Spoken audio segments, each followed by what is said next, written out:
this symposium was sponsored by the Mr. and Mrs. Raymond J. Horowitz Foundation for the Arts, and we're very grateful to them for allowing this to be a free event. And I also wanted to thank my colleagues in the education department, particularly Jennifer Mock, who has been working for many months on this event. They've been terrific to organize such a complicated day.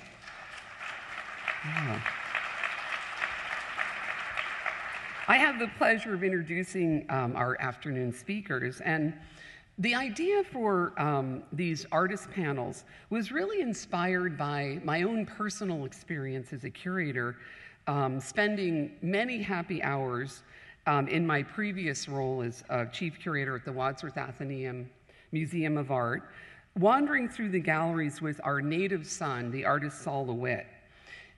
He was born in Hartford and spent his boyhood roaming the galleries there, and took years of art classes at the Wadsworth Atheneum.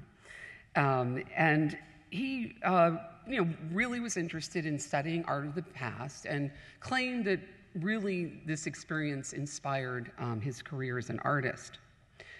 He especially admired in the American galleries the romantic tradition of the Hudson River School. And I found in the conversations that I had with him that it began to influence my thinking as a curator of earlier American art. Saul placed himself within a continuum of American artists who drew inspiration from art of the past. In fact, we presented an exhibition of his famous incomplete open cube series of white sculptures, running them throughout the Atheneum galleries and placing them near his favorite works and contrasting them with art of the past. Now that our new galleries are open, we hope to engage the voices of contemporary artists in the American wing as we continue to rethink and present American art at the Met. Rob Storr, to my right, has graciously agreed to moderate our first panel of artists. He's a distinguished curator and artist himself, and was appointed Dean of the Yale School of Art in 2006. Rob received his BA at Swarthmore College and his MFA from the School of Fine Arts at the Art Institute of Chicago. He's taught painting, drawing, art history, and criticism at numerous colleges and art schools, including the Rhode Island School of Design, the New York Studio School, and Harvard. He was previously senior curator of painting and sculpture at the Museum of Modern Art and the commissioner of the 2007 Venice Biennale. At MoMA and elsewhere, he curated scores of exhibitions and authored numerous monographs on such artists as Elizabeth Murray, Gerhard Richter, Max Beckmann, Tony Smith, Robert Ryman, Philip Guston, Chuck Close, and Louise Bourgeois. From 1990 to 2000, Rob was the coordinator of Projects, a series of exhibitions devoted to the work of contemporary artists. He has served as contributing editor at Art in America since 1981 and is a prolific arts writer and critic. Rob's panel includes 3 celebrated figures in the art world, all of whom have works here in the Metropolitan Museum's collections. Chuck Close is noted for his highly inventive techniques used to paint the human face, and is best known for his large-scale, photo-based portrait paintings. He is an accomplished printmaker and photographer whose work has been the subject of numerous solo exhibitions in more than 20 countries, including major retrospectives at New York's Museum of Modern Art, the Met here, the Reina Sofia in Madrid, and most recently at the State Hermitage Museum in St. Petersburg. He received a BA from the University of Washington School of Art and a BFA and MFA from Yale University School of Art and Architecture. An award-winning artist, Chuck Close was presented with the prestigious National Medal of Arts by President Clinton in 2000. He's a member of the American Academy of Arts and Letters and was recently appointed by President Obama to serve on the President's Council on the Arts and the Humanities. Kara Walker is well known for her room-sized tableaus of black cut paper silhouettes that examine the underbelly of America's racial and gender tensions. She was born in Stockton, California, and grew up in Atlanta, Georgia, moving there when her father, artist Larry Walker, accepted a position at Georgia State University. She graduated from Atlanta College of the Art in 1991 and received her MFA from the Rhode Island School of Design. She was included in the 1997 Venice Biennial, and in the same year became the youngest recipient of the John D. and Catherine T. MacArthur Foundation Genius Award.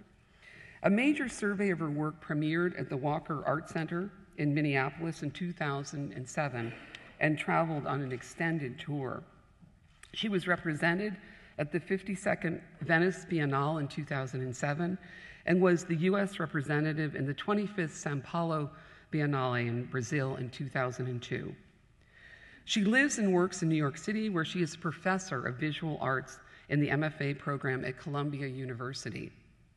Rackstraw Downs is a painter of his surroundings, whose minutely detailed oil and canvas landscapes invite viewers to reconsider the intersection between the natural world and man-made objects. His subjects range from the roadways, urban detritus, and industrial backyards of the East Coast to the oil fields and vast empty terrain of Texas.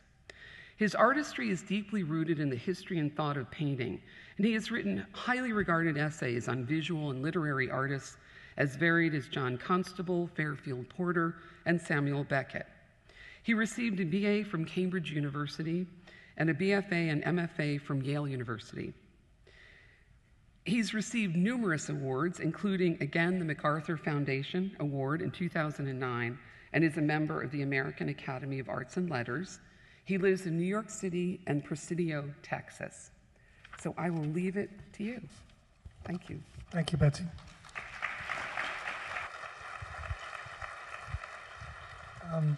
Our time is relatively brief, and we have three people with many things to say, so I'm going to make my contribution correspondingly brief, and Betsy's helped by foreshortening it by doing the introductions.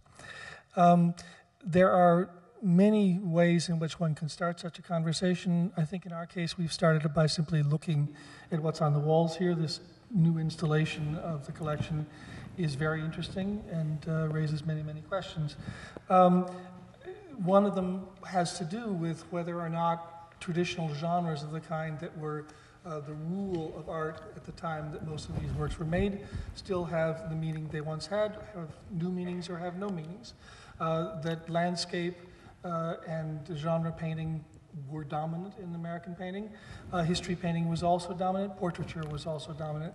But how much of those genres, those formal conventions, been altered by these artists, among others, but generally by the way in which we think about how art gets made.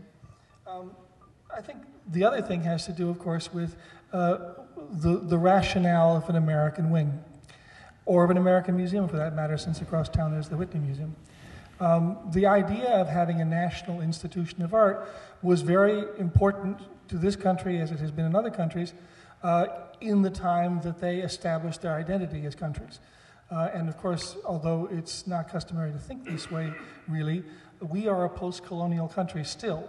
And a lot of American culture is post-colonial fully as much as other colonies who have had more recent liberations. And sometimes, I often think one of the ways to recover our good self is to think back about the revolutionary and post-colonial periods more close to the events than to take for granted a lot of things that have come since. And since I've raised politics, of course, if you talk about American art in the present climate of America, that word, America, can mean all kinds of things, and many of them are bitterly contested. So I will do full disclosure. I am what I call a Walt Whitman Democrat. I believe, it's not a branch of the party, but I actually believe that Whitman came as close as anybody has done, and of course one could do better, to defining that the primary characteristic of this country is its contentiousness, is its contrast, is its variety, and that a kind of all-embracing attitude towards that variety is a place to start, at least, to think about what this country might actually be and how it got to be the way it actually is. In any case, I've asked these artists here because I think each one of them has both a very distinctive take in their own work on some of the topics that are raised by what's in this collection, and because I thought the conversation would be interesting. So I'm going to turn it over to them to speak for themselves. We're going to mix it up a little bit, and then I hope people will speak from the audience and raise some questions. We have only about an hour to do this in, slightly under an hour, so this will be a democratic exercise.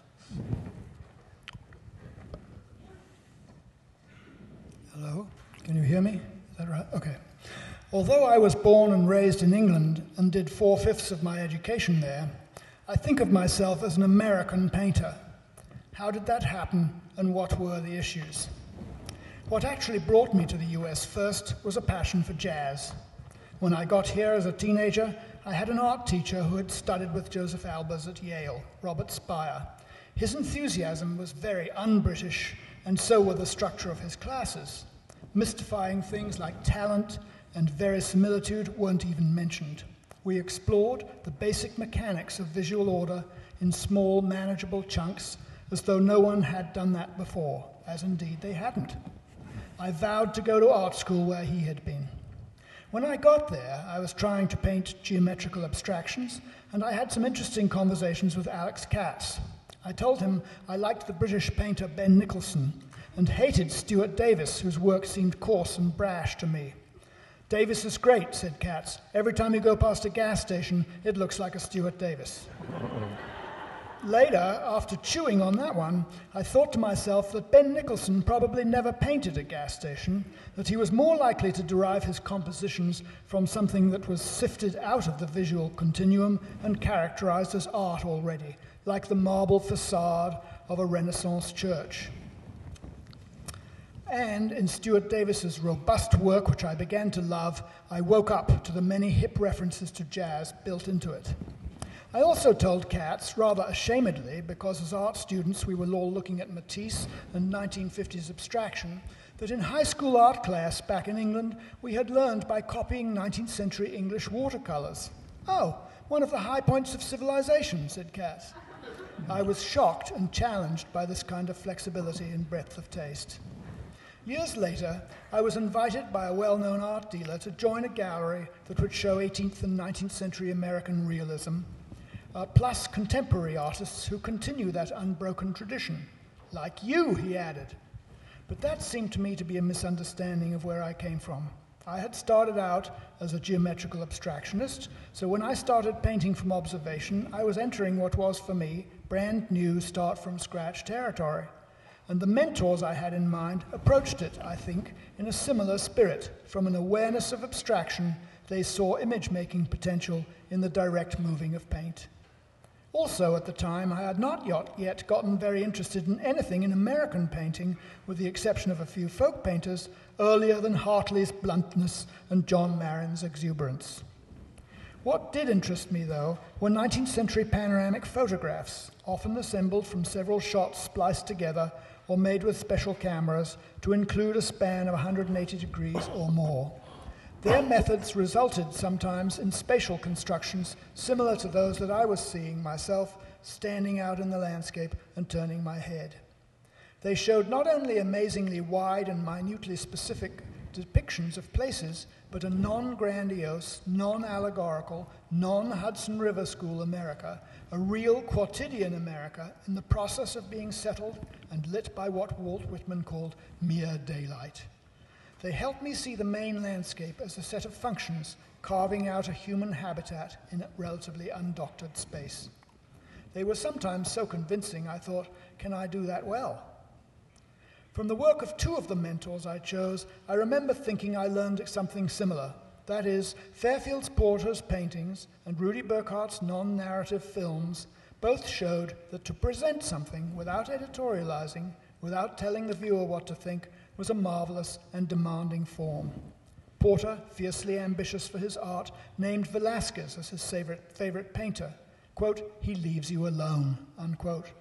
Rudy Burkhart, with his deliberately low-keyed career, was also fiercely exacting about his chosen medium. Once I mentioned Eisenstein to him, and he said, "Oh yeah, Eisenstein, he cuts too much." Katz said of Rudy, "He trains his camera on something and lets you look at it," which is a very good critique of Eisenstein's method. When people ask me if the dumps, sewage treatment plants, generating stations, etc., in my work make a case for environmental activism, I think, not exactly. Those things are essential to our culture, to our environment, to our way of life, and which couldn't exist without them. An imagery of our environment that excluded them would, to me, be an evasion. What is crucial about such imagery is, to my mind, that with all its possible reverberations, which will be different to different people, its presence will be vivid and palpable and ring true. Thanks.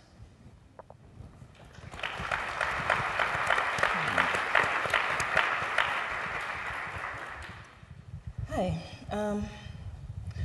So I have an outline I'm going to share with you. I have done a project here at the Met in 2006, and maybe if there's time we'll talk about that. I visited the American Wing a few weeks back, and I had this kind of revelation. And this is a very hastily written, probably extremely repetitive outline of a series of thoughts that an art historian could take me up on or just tackle on their own, if they haven't already. Notes on the American Wing, or reflecting on the character of the American Wing. Part 1, the New Islamic Wing.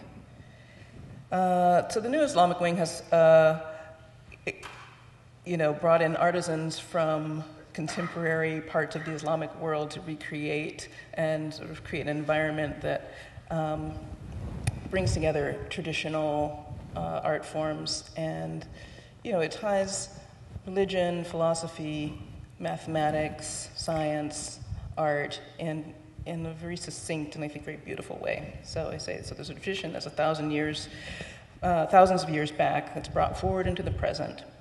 Artisans trained in that tradition brought in to shape the environment of the galleries, and it creates an overall sensation in which history, spiritual philosophical practice, and artistic practice refract off one another. The effect is dazzling, magical. I spent a few hours in the Islamic Wing and then walked over to the New American Wing. By contrast, the bank facade of the American Wing looks shoddy and improvised.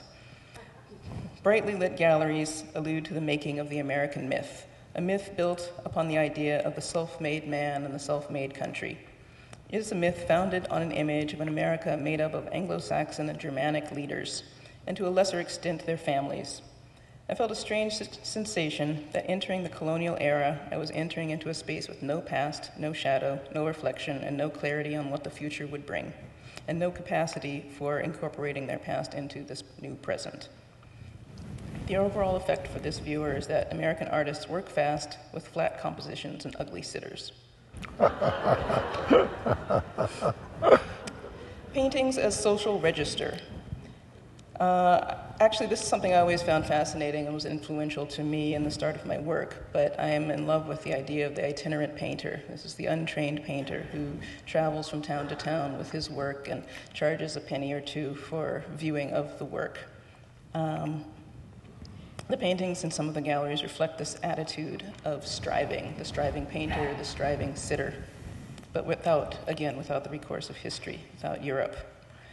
The portraits appear like false fronts, sitters without pasts seated in front of painted backdrops, living in an illusion of a place. Immanuel Gottlieb Lutze, George Washington crossing the Delaware. To make a history painting in the grand tradition and at the very beginning of the American Empire is hubristic, bombastic, and from my vantage point, largely hilarious. Thrusting our humble, homely crew of American rebels under the spotlight, dressed up as European heroes. Work like this presages the invention of cinema. The only honest artwork to emerge in the American moment to this viewer is Winslow Homer's work, his studies of Civil War soldiers, his depictions of Black life, and his sensitivity to paint. These and other genre paintings, but his in particular, are the types of work that best embrace the diversity that is truly American. And again, the thesis of this, American art of the 1700s and 1800s is flat, fast, and ugly. It's sad to me that the New American Wing capitalizes on an old American attitude, the Washingtonian conquest, rather than celebrate its clunky, quirky, cartoonish, improvised-looking attempts at establishing modern citizenship, which was often on the backs of indigenous people and kidnapped slaves. The American Wing could reflect more on the movements and waves of immigration that created this country, and needs to expand its mission to rethink what is influential in American art. For instance, again, cartoons, cinema, all kinds of satire, political satire, folk tales, And although I was happy to see Lily Martin Spencer, who is an unholy mess of a painter, those works should outweigh those stately but largely uninteresting period rooms. America is low art, or at best, a wobbly embrace of the too high and the too down low. Okay, that's my thesis for now.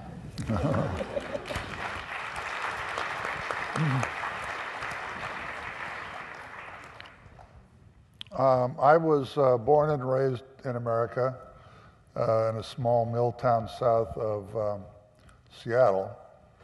I don't live in America anymore. I live in New York. And in case you don't understand the distinction, just watch what's happening with the Republican election process. But growing up in the Northwest, I never knew a single person who had been to Europe. I didn't know a single person who had gone to New York. But they all had been to Asia. Everybody had been to Japan.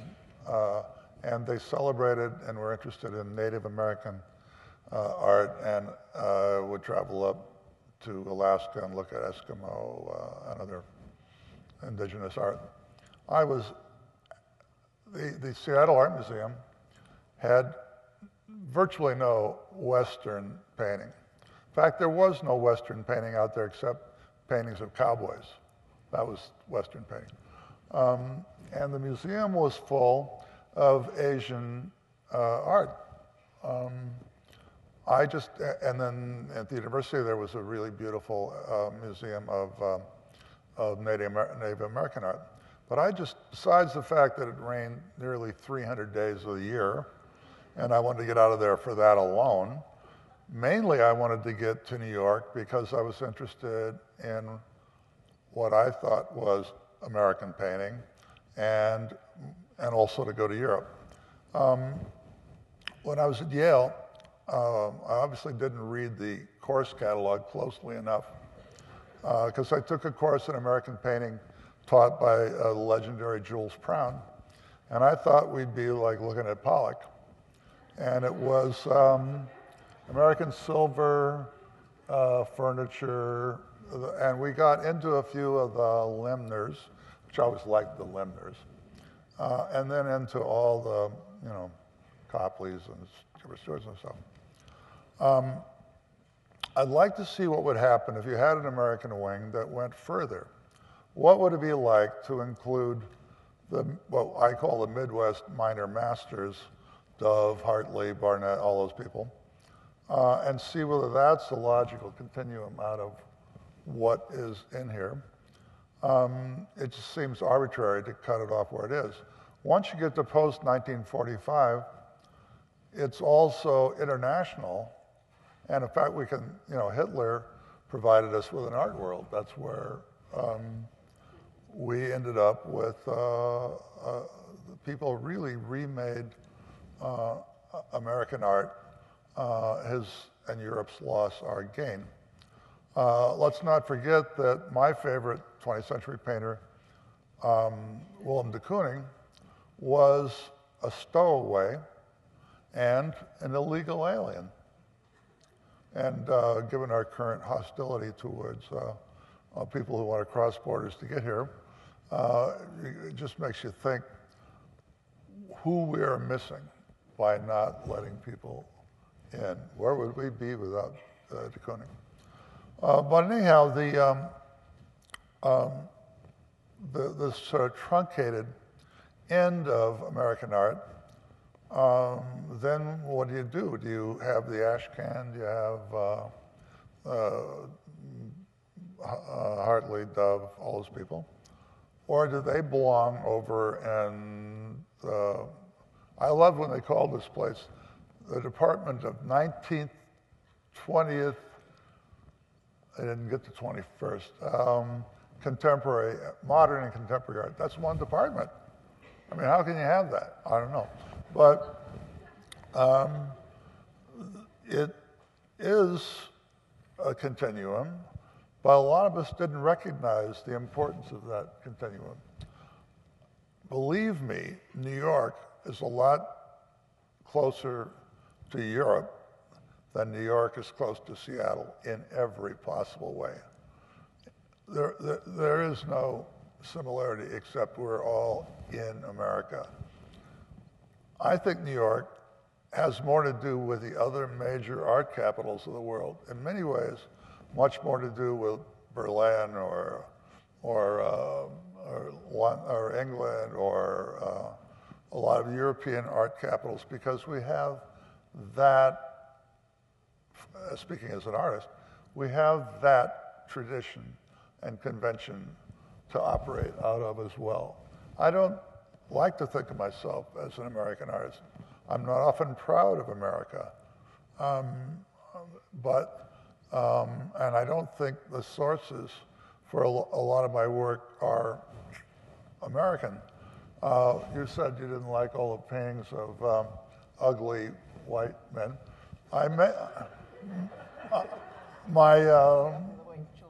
Ugly white children. Having done my share of ugly paintings of ugly white men, I'm continuing that tradition, I guess. Can I have my coffee, Rob? I did a set of prints for every American embassy for the Arts and Embassies program. And Roy Lichtenstein had just died. So I did a series of 150 portraits of Roy, and we put one in every American embassy. And I said, the embassies are full of pictures of dead white men. At least one of them should be an artist. And I think it is the kinship that you have with every other artist that as an artist, that transcends place. I like the comment this morning about the difference between patriotism and nationalism. But I think we don't do enough to celebrate the differences between all the people that we have attracted and that we have here, and who have provided us with wonderful examples of how you can have a culture within the boundaries of our country that really springs from South America, Latin America, Africa, Europe, every place else. And if we are a melting pot, artists define our culture and our time. And it is that melting pot that I think is really underserved and undervalued. I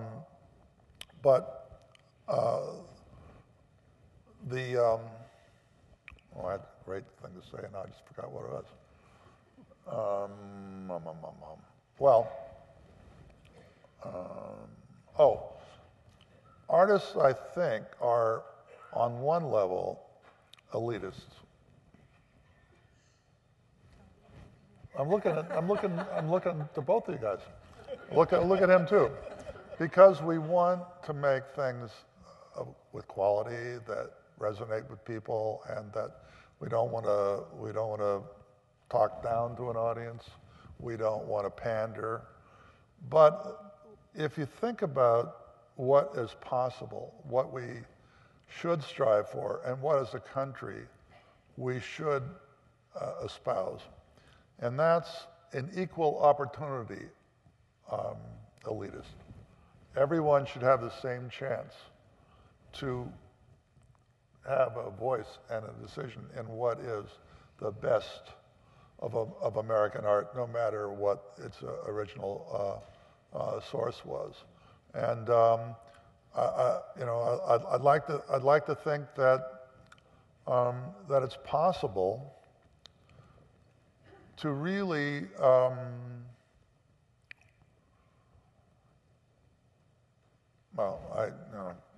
that's essentially my idea, that we ought to really reflect the tremendous depth of our culture, and celebrate all the reasons that people have found, sometimes against their will, the reason to be here.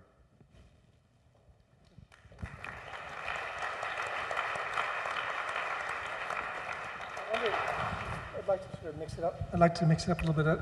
I'd like to ask about one of the reasons museums exist is that one can go and have ideas there. It's not that you go to worship art, but that you go to see things and think about things and be provoked and so on.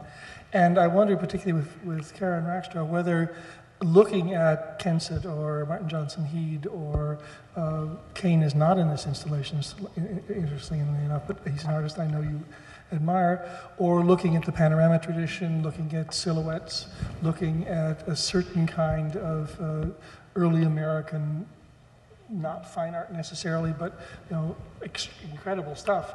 Whether this is useful to you or not particularly useful to you, does refreshing at the source of this material, is that part of a constant reflection?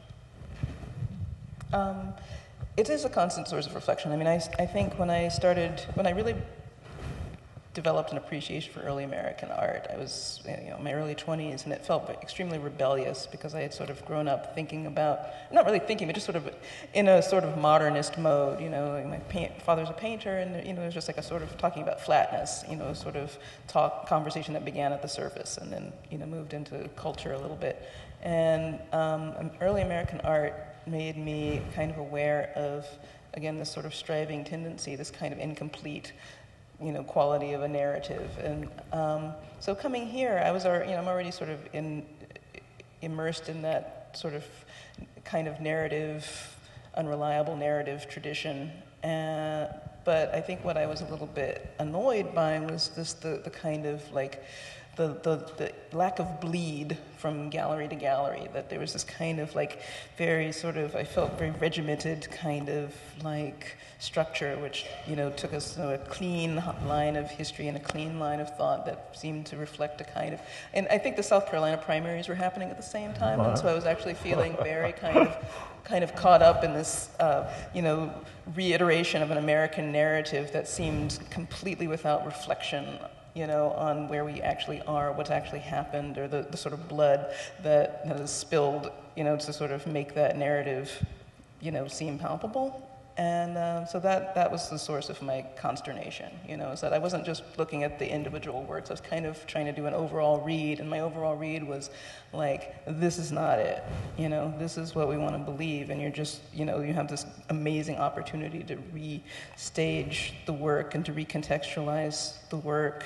in a way that speaks to people now, and that's what I was trying to do with that Katrina show, After Deluge, back in the day.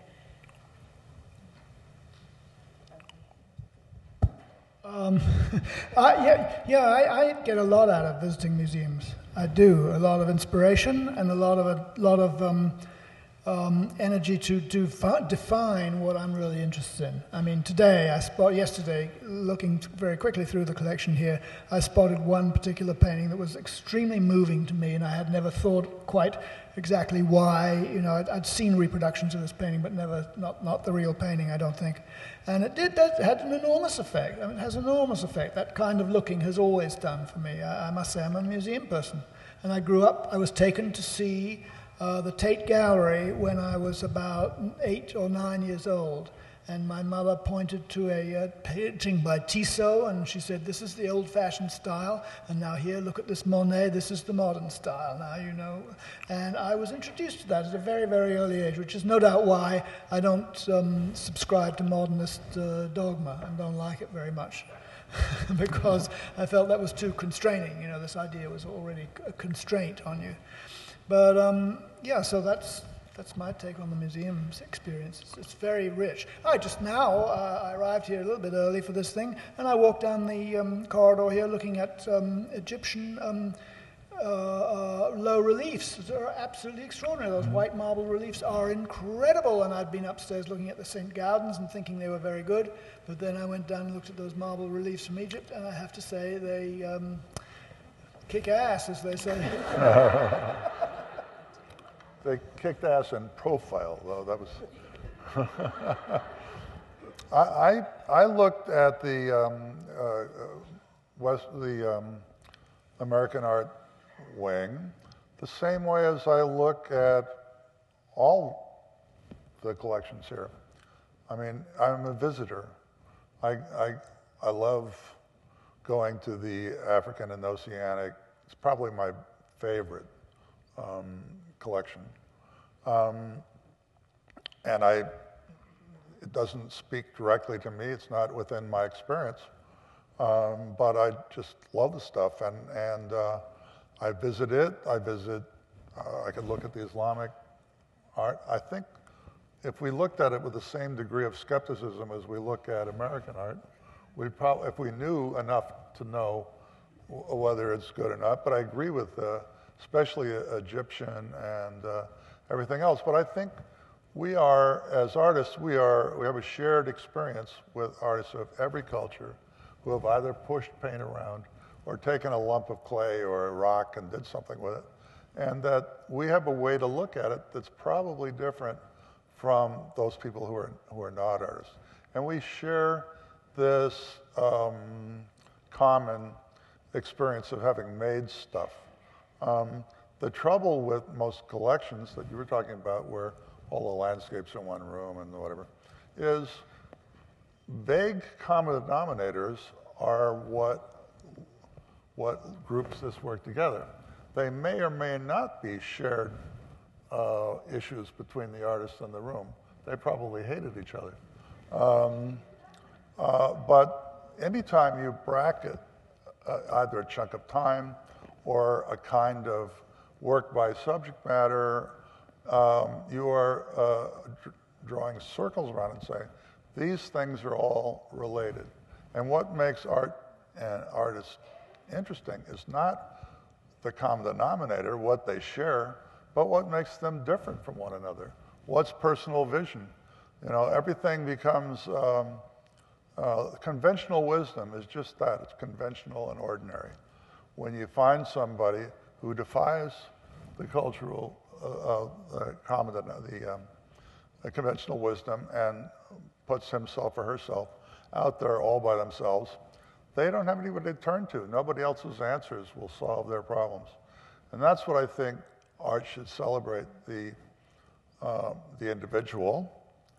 And then you can go from there to whatever cultural issues helps make up that individual. But we have, as an artist, it feels to me like we have a passport to visit all art. I was saying at lunch, talking about the fiefdoms of the Met, and Rob certainly knew the fiefdoms at the Modern. And people from one department don't talk to people from another department. They don't even know what's in the other department. But an artist doesn't move through a museum quite that way. I never go look at just contemporary art without going to African first, or stopping in, looking at all those incredible Roman heads. Can't go wrong with heads. But I think we do have another entrance into the work that's probably different from other people. It's different, and it's, I think, really vital in some ways. I mean, if and when you ask me to rehang the entire American wing, which I'm volunteering, just for a few months, just sort of thinking, what would I do?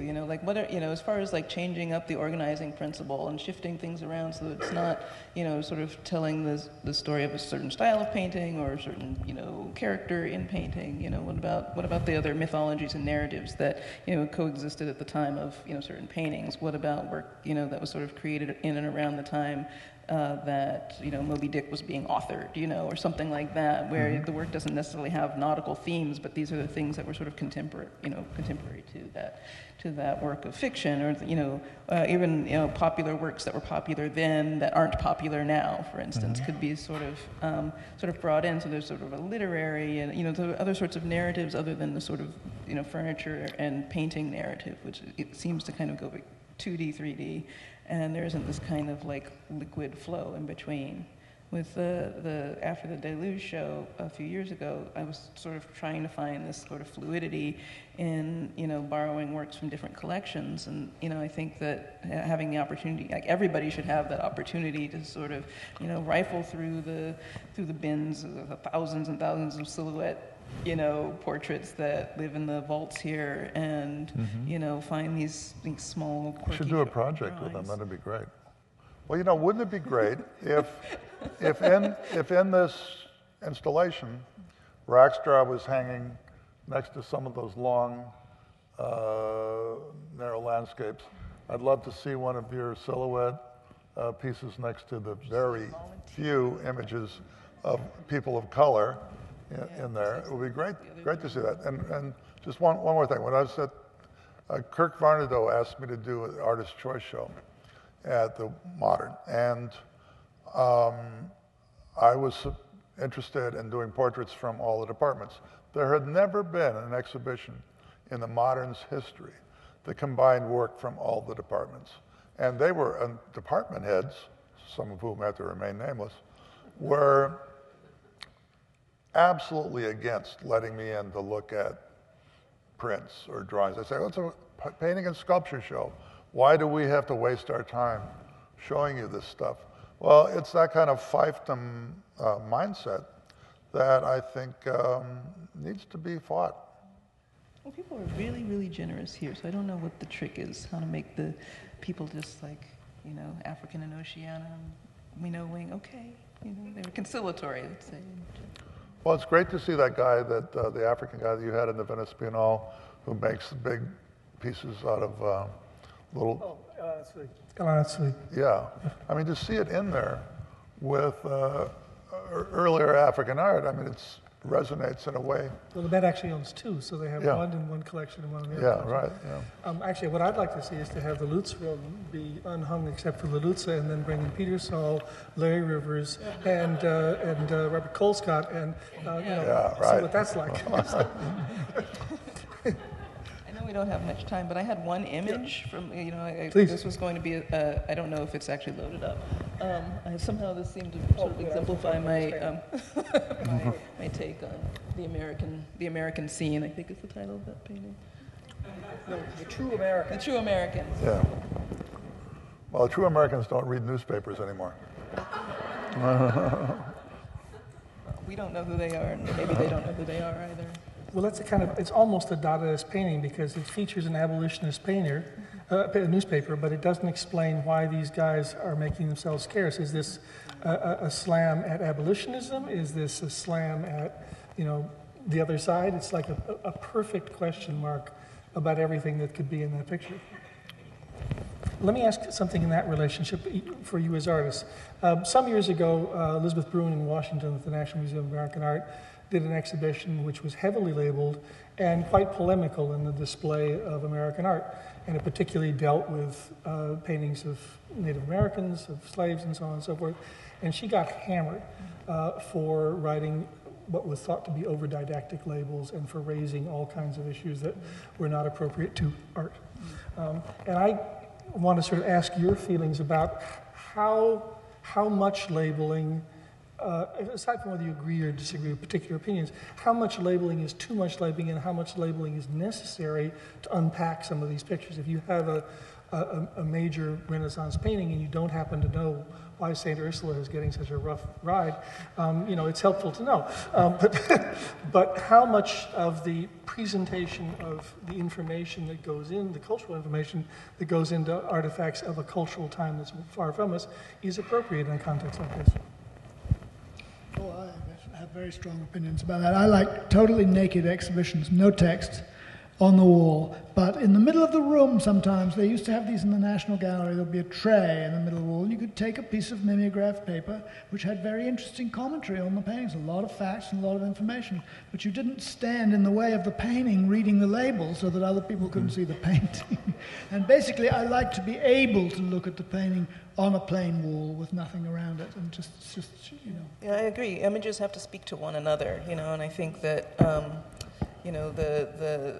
the idea that, I love, okay, museums are educational institutions, but they're also, there's something to having a psychic, visual experience that is part of our intelligence and part of our education, and just to, I think every time we put like extensive wall labels, we sort of belittle that intelligence, the visual intelligence, and I really, like doing a show or, sort of organizing a show, for me, the premise for me was like, how can I make people also be interested in looking at pictures?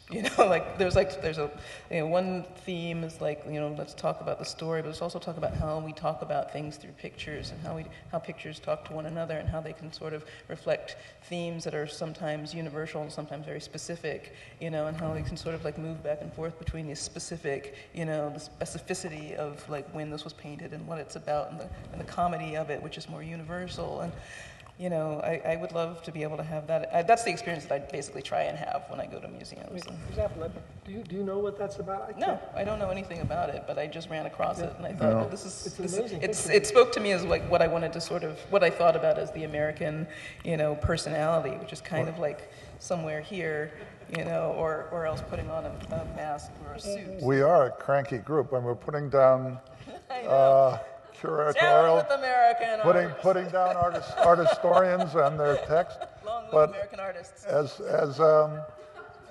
a dyed-in-the-wool formalist, I never read wall text. I don't care what the title is. I don't need to know anything. And when I had my print retrospective here at the Met, I argued for no text panels, and people came over and over and over, and they tried to figure this stuff out by looking at it. And I think that art is, especially painting and prints and stuff like that, it's real magic. I was a magician when I was a kid. I used to break the rules of magicianship, and after I did a magic piece, I'd show everybody how I did it. I like the fact that you can put art up on the wall, and if people want to engage it, that they can actually figure out how it happened, that you can pull the rabbit out of the hat and then also show them how you pull the rabbit out of the hat. But wall text, to me, very seldom take people on that journey. And what's even worse is acoustic guide. Oh, yeah. Sorry. Not just because there's a low din in the room, because I used to make them from the modern when I had to, but you'd lay out a room very carefully so that people could read from one image to the next and accumulate knowledge and not compare and contrast knowledge, but much subtler stuff. The acoustic guide person would say, and now go across the room and look at this picture. Yeah. And people wouldn't look at a single thing between the one they just left and the one they were headed towards. There's another take now. I've had to do one or two acoustic guides where there's this sort of contemporary take where they ask living artists to talk about their work, and I don't know. I've never listened to one of those, but I'm not sure how how good that is, how well that works. You hear an artist mumbling about their ideas in front of their work. The work might be doing something A number of years ago here in the Met, Steve Martin did a acoustic guide of like animals in the Met, and people had these headsets on and whatever. They were running through the museum trying to find the dog, and then they'd run right by thousands of great things to find a picture of a cat. And it was the most bizarre. Yeah, that's right. What do you think, in general terms now, the status of an American museum is in a republic that's as old as we are, is in such conflict with itself as we are? I mean, has actually the idea of making a national bubble for art much use, or is it possibly a device for raising questions about what has happened to that country? I mean, the second title here, Shadows on the Land, was kind of like, there is a certain amount of American art which actually uses the cliches of American art to show the long shadows of what the reality has been. And how do you feel about that? I had one idea for an installation that would be about like this. And that would be, I would take September Morn and hang an Alchemius nymph next to it. National Museum. I think it's something, there's something really vital in a way. I mean, like I said, learning or, going to the National Gallery and sort of looking at these old genre paintings was kind of weirdly revolutionary for me. It gave me a kind of a sense of a past, or at least, as I said before, like the idea that this is a country that's still kind of in its youth and like myself, trying to form an identity, and just like it's in this constant process of identity formation. And so I think the museum, should reflect that sort of, and maybe that's the idea of having the new wing is, should reflecting the constant, reformation. But I think that, like we've been talking about, I think we need to move forward a little bit in time and sort of catch up. I don't know.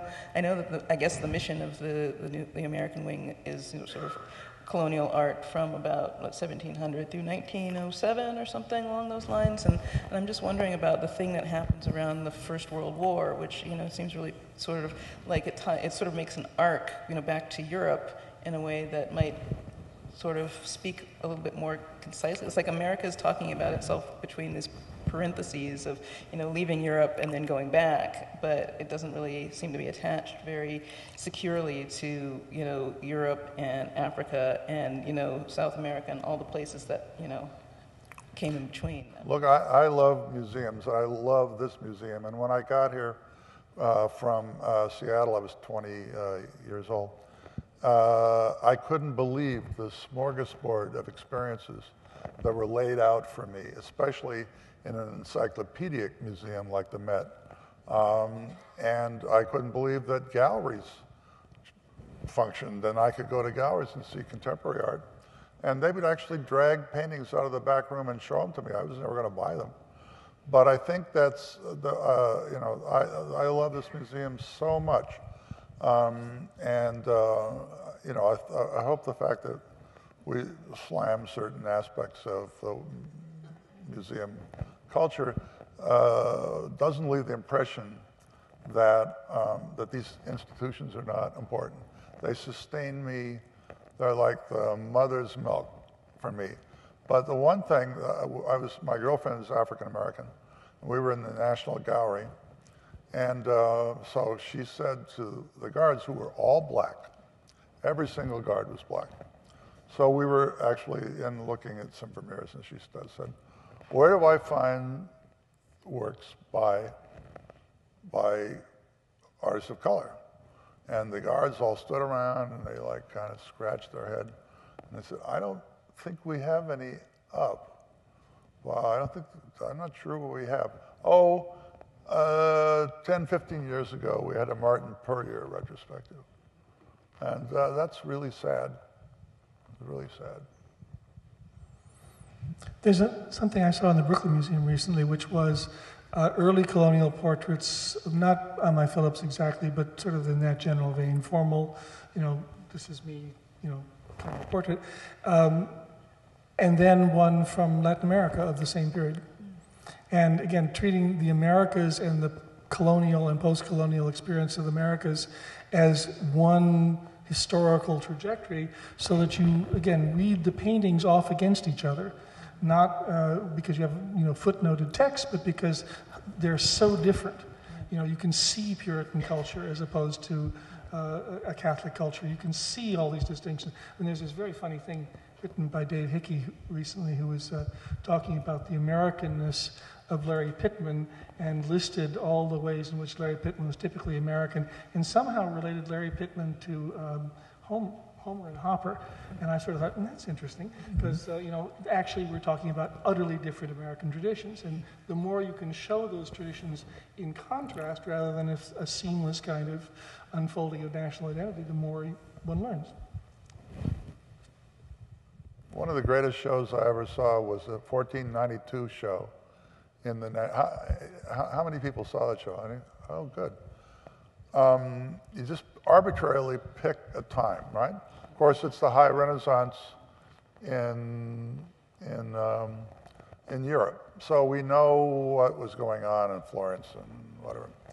But to see what was going on at that moment in every culture around the world that worked just as sophisticated as anything in the Renaissance was going on in Africa and China, in South America and Central America, in every part of the world, and everybody had a really developed culture, yet we only think of the Renaissance and Western art as being exemplary examples of what was going on in the culture. It was a mind blower to see what was going on in all over the world. One of the great shows ever. Okay, one last. No, I was just, I think, capitalizing on something I might have already said about, about arbitrary theme. Like I like the idea, maybe not arbitrary, but just like thinking about, what is Americanness and the contentiousness of America, and especially the kinds of issues that have come up in our current political cycle, and not being afraid to just sort of bring those into the American wing, where they can, sort of constantly be, battled about, and not sort of run from it, and not really explain it necessarily. Just say, here it is, we're going to talk about what it is to be we were walking through the galleries today talking about women, like the galleries that have images of women, and when I said the women are doing a lot of sitting down. What's that all about, One last question, then we can open up to the House maybe for some things to the audience. But if the American wing wished to acquire any of you, how would you respond? Could I install it with other work? Well, that's what the projects galleries used to do, which was great. You could take stuff down off the wall, move it, put it in, and have a conversation with the stuff. I think that's great. I think right now, the ad campaign that the Met is doing, where they have A-Rod's favorite pieces in the Met, and it's interesting, I picked very diverse work, and I think it's a great message, that, A-Rod finds stuff in other departments as interesting as what you might think of as being his choices. Okay, so let's. Well, do we have mics outside? Or? We're going to pass around a microphone. We're going to bring up the house lights. Good. And you can call out the questions. Good. We only have about 5 or 10 minutes, so and don't be bashful. Nobody here bites. Speak for yourself.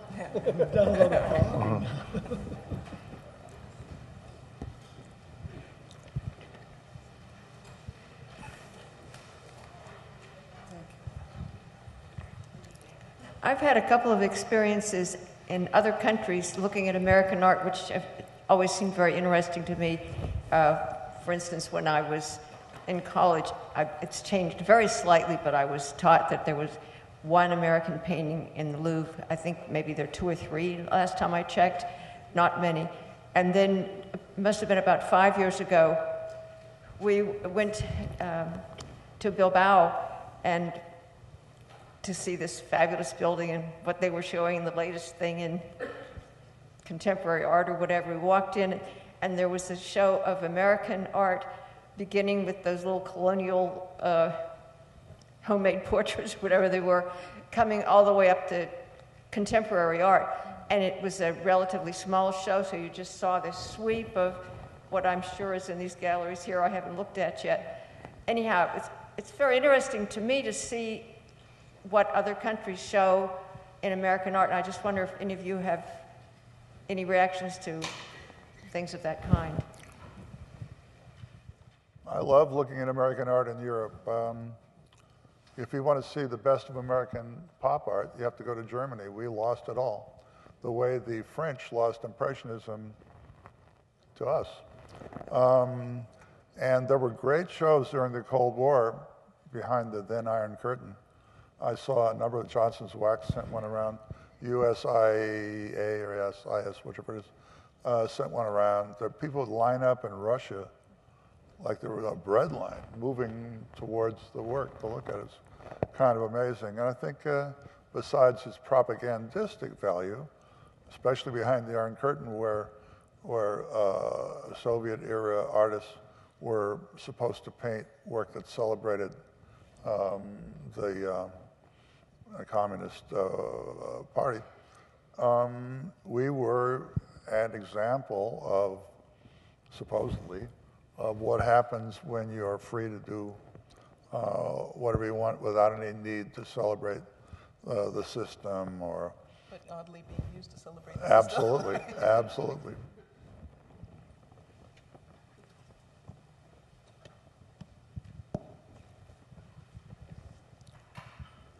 you. I have a question for Kara Walker. I saw your show After the Deluge. I'm from New Orleans also. It made a big impact on me. And I wanted to know what you felt about that kind of an installation being more permanent. Obviously, that was a special exhibition. That was light-sensitive material.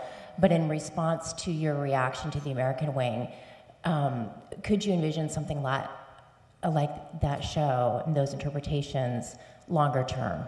Could we begin to think about permanent collection installations that actually acknowledge the fluidity of permanent collections and their changing meanings over time? I mean, I would love to think that it was possible to install a large comprehensive gallery with an eye towards fluidity. I know maybe practicality is an issue as far as like timing and availability of works and things like that. But actually, at that time, when I was installing there, one of my favorite things here is that, you had like half of the collection installed on one wall in the American Wing, salon style, and that was fine for me, except that you couldn't see most of the work.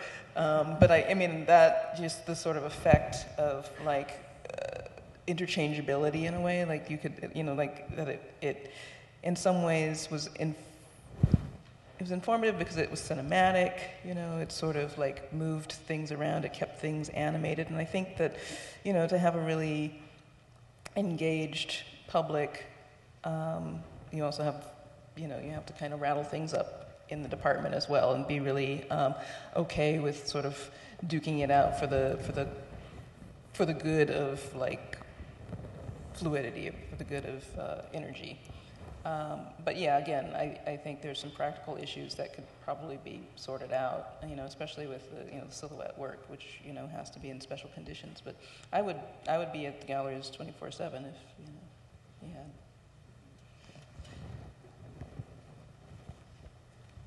I can't see very well from the stage, so if you want to say something, please make yourself known energetically. Okay. I just wondered, you're all internationally known artists, and if you feel responsible as American artists or international artists, and does that fill your days? Do you daydream about that or think about your responsibility? Responsibility to America? I feel very responsible to my own urges as an artist, my own aims as an artist, but that nothing on behalf of any nation. No, I don't. Well, I mean, I've been accused over the years, of being irresponsible to many things, including, just there's a black art movement, within the Americas that I've, been, kind of critical of, or at least my work starts out as, as a point of inquiry or point of criticism. But outside of America, there's, I'm often sort of told I'm an American artist, and probably for the very reasons I was sort of, shooting this gallery down was, that it's flat, fast, and ugly. This is kind of what I do, and I think that in Europe and in Japan, a few other places where I've been, people have said, well, your work is very American, isn't it? Which attempt to ghettoize you was bigger, as a woman artist, or as African a person? American, yeah. I think I was interviewed by a journalist at one point, and he asked me this question about being a woman artist, and I was like, oh, that's right, I'm so rarely a woman artist, and it's all over my work, it's all it's where I'm coming from, but. Well, it's being a white male Protestant WASP Yale. That's a tough cross to bear. Also, let me tell you.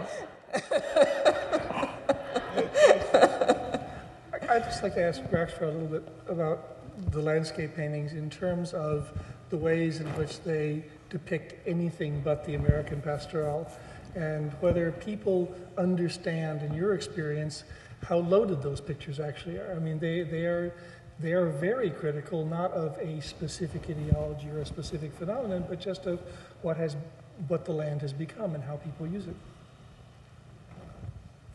People have very strange reactions to my paintings around that issue, I think, and I do get feedback that I find strange. That, why on earth did you go there to paint? What did you paint that for? And the expectation is always the same, I think, that a landscape painter is supposed to paint something pretty. And I say it's not my job to paint a painting of something beautiful. It's my job to paint a beautiful painting of something. And that something must somehow rev me up. That's the main issue. It must be a challenge to deal with it and make it right. I think those great, I think that Turner painting of the rain, steam, and speed with that train coming across that bridge, that's a fantastic image of the future, of the Industrial Revolution. It's an incredible image. And, how people respond. The thing is, you've got to somehow capture it in some way or other, and it's not always easy to do it. But people talk about your work. People who are interested in environmentalism, they love the fact that you've gone out to the desert and you paint these incredible things, and then you have an oil refinery or something sitting in the middle of it. And why would you be celebrating that? So you can't really be an environmentalist. Is it just a critique, or do you love the way those industrial buildings look? I mean, obviously, environmentalists can't pretend that factories don't exist. They do. Mm-hmm. And they live off them, and they probably drive a car to go and see that little rare fox that's been noticed in those backyards over there. So whatever you're doing, you're implicated in some way or other, and it's very tough to be de-implicated, very tough. I try. I have probably 50% of what I'm wearing is organically raised cotton. So I do my little bit. Okay, I think we should wind up. Okay, Betsy wants to sign up. Thank you very much for coming, and thank you very much for coming. I wanted to thank our artists for being so frank and so thoughtful. We curators really do listen to your responses, but I did want to point out, if you looked at our beautiful new galleries, they were designed to be easily and quickly changed. And so we may take you up, honestly. It's a wonderful offer. Yeah, thank you very much. Moderator Glenn Adamson, to my right, is head of research and head of graduate studies at the Victoria and Albert Museum in London. A specialist in the history and theory of craft and design, he has written extensively on both historical decorative arts and more recent intersections between fine and applied art. He holds degrees in art history from Cornell University and a PhD from Yale University. Glenn was previously curator at the Chipstone Foundation in Milwaukee. He is a prolific writer, and his major publications include Industrial Strength Design, How Brooks Stevens Shaped Your World, and co-authored Wood Turning in North America Since 1930. His most recent project was the exhibition Postmodernism, Style and Subversion, 1970 to 1990, that was at the V&A. A forthcoming book entitled The Invention of Craft will examine attitudes toward manual skill during the late 18th and early 19th centuries and the relevance of that period to contemporary practice. Let's see. Allison Smith was born in Manassas, Virginia, and received a BFA in sculpture from the Parsons School of Design and an MFA from the Yale University School of Art. She also participated in the Whitney Museum Independent Study Program. She has produced interactive public events and had solo exhibitions and artist-led programs at the Museum of Contemporary Art Denver, San Francisco Museum of Modern Art, the Berkeley Art Museum, and the Indianapolis Museum of Art. She lives in New York City, did live from 1990 until 2008, when she relocated to the San Francisco Bay Area to join the faculty of California College of the Arts, where she is now chair of the sculpture program. She is currently working on projects for the Tang Museum at Skidmore College and a solo exhibition at the Aldrich Museum, which will open next year. Let's see, Roy McMakin is a designer, architect, and furniture maker, And his art, which draws on his knowledge of and experience in these disciplines, demonstrates a deep engagement with the artistic potential of domestic objects and environments. In sculpture that looks like furniture or mundane household fixtures, and furniture that is detailed or decorated to emphasize its sculptural aspects, McMakin tests the cultural distinctions that separate the two classes of objects. He received his BA and MFA from the University of California, San Diego, and has exhibited his works extensively on the West Coast and elsewhere.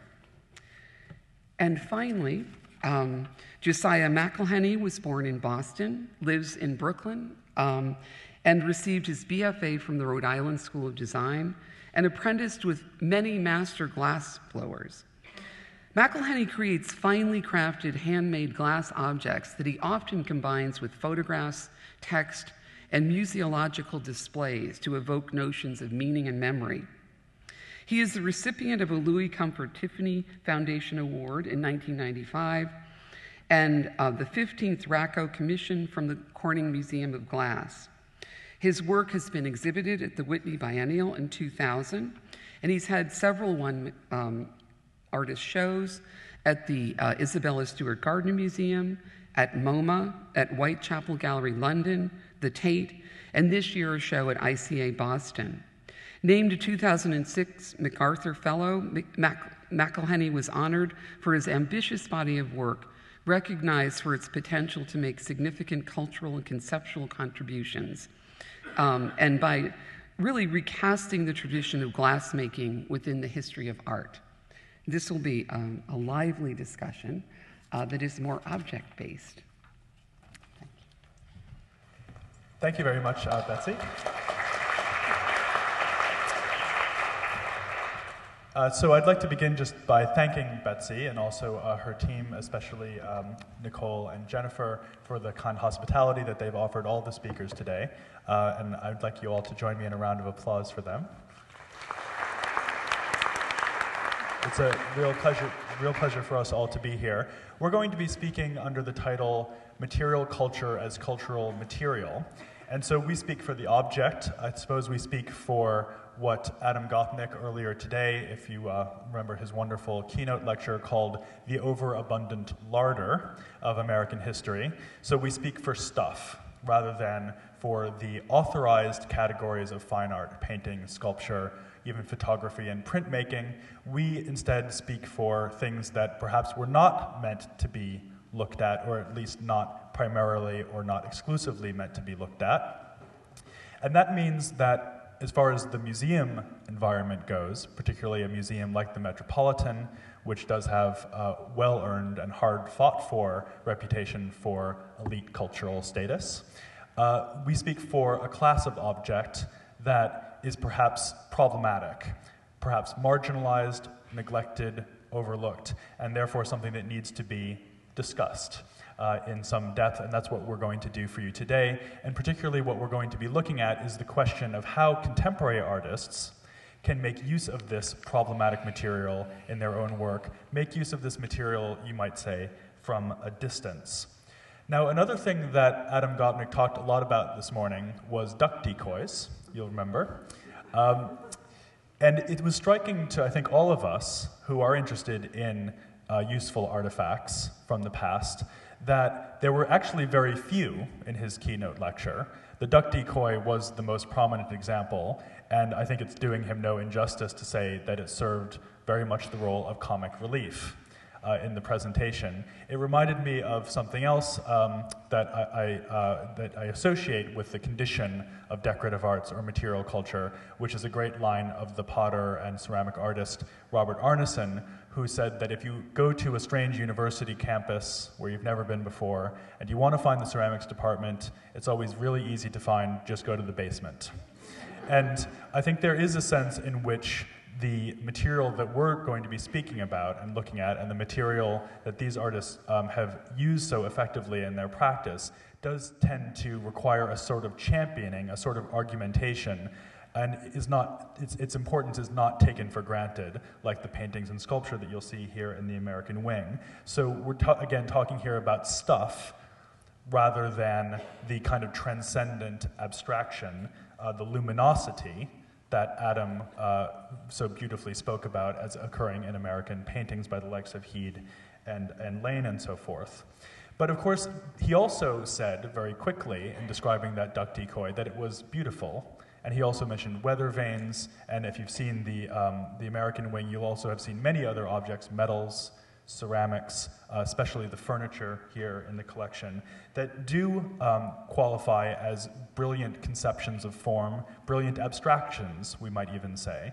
And it's here worth remembering that although we have been left for last, it's perhaps not so much that we are being relegated to a subordinate position, but rather we're being given the last word. Because after all, the American wing did start in its early glory days principally as a collection of decorative arts, and that was what the early audiences of this institution lined up around the block to see. It was the heyday of the colonial revival.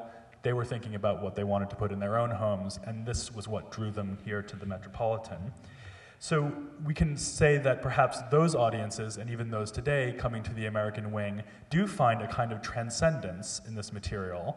Perhaps it's the transcendence of the ordinary itself, the transcendence of utility, which is, of course, such a powerful American theme, the sense that it is the useful, it is the, in some way, the objects that speak of the everyday, the real, the people that we gravitate to. And of course, that does have potential nationalist overtones, but it also has a tremendous humanist resonance, I think, for us today.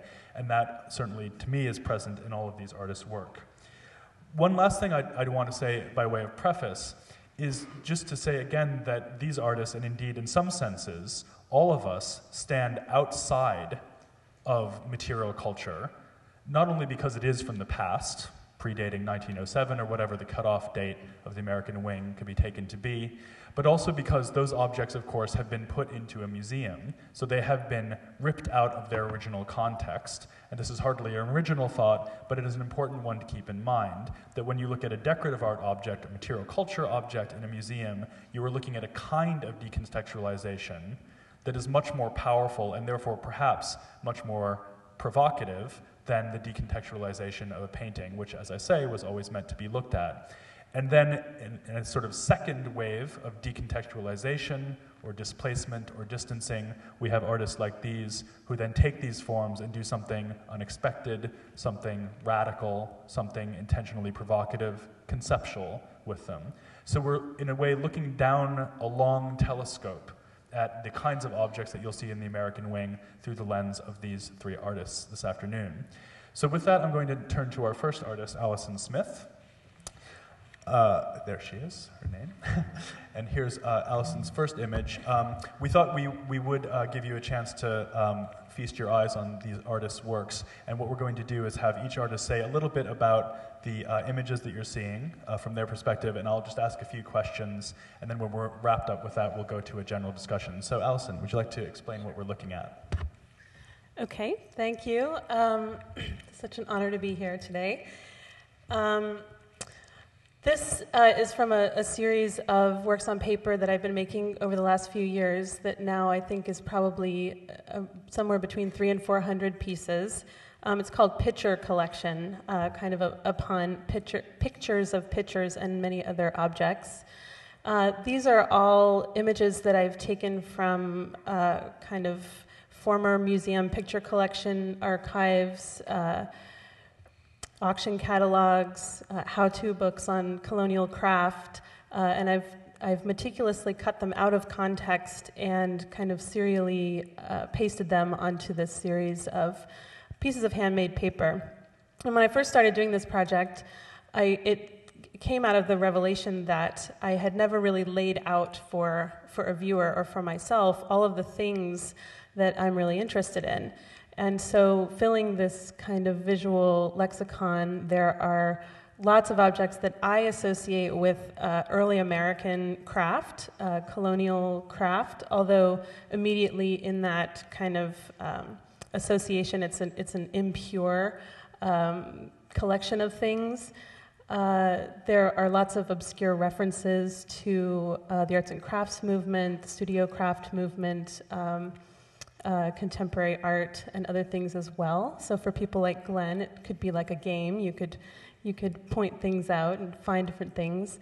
For me, I'm really interested in these objects having a kind of presence, and it has to be arresting for me in order to make it into one of these pieces. Allison, am I right in thinking that you actually acquired the slide library of the Cooper Hewitt Museum recently? Am I remembering that rightly? The picture collection, actually. Just briefly, when I was still living in New York, I was making a trip to Materials for the Arts, which some of you may know as a great place where artists who are working with a nonprofit can get free materials. And I was there one day, and there were some boxes, and I suddenly realized, because everything was stamped on the back, that it was the entire picture collection of the Cooper Hewitt. And I almost cried, and then I just sort of pounced on it, and I called a car service with a van, and basically, took it home with me. So if you're looking for that collection, it now is in the Bay Area. The reason I bring up that story is partially because the Cooper Hewitt is just a couple of blocks away, but also because it speaks to the transformations in the style, you might even say the technological manner in which we access these works from the past when we're not looking at them in person in the library.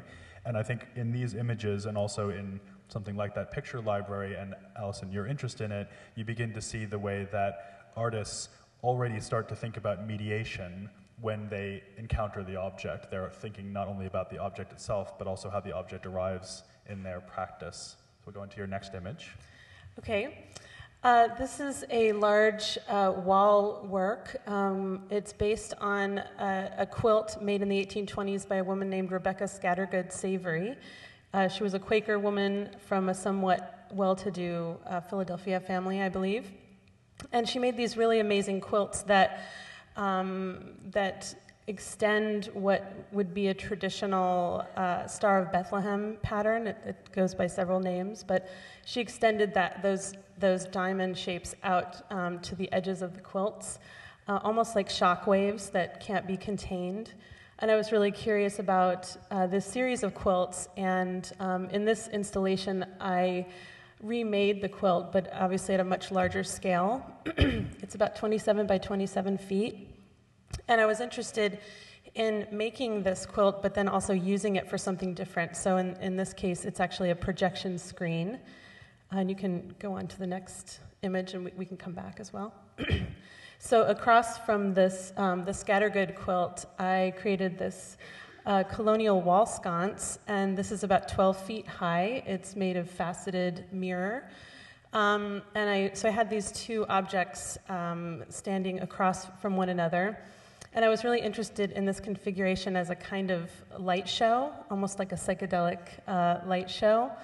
Both of these objects come out of a period of early American decorative arts known as American Fancy, which is said to be a time when Americans were first trying to kind of establish their own identity within the interiors of their homes, and it just happens to be an extremely colorful, almost gaudy aesthetic with lots of swirling patterns in furniture and ceramics, in lighting, and in textiles. And the quilts were actually said to have been based on the invention of the kaleidoscope.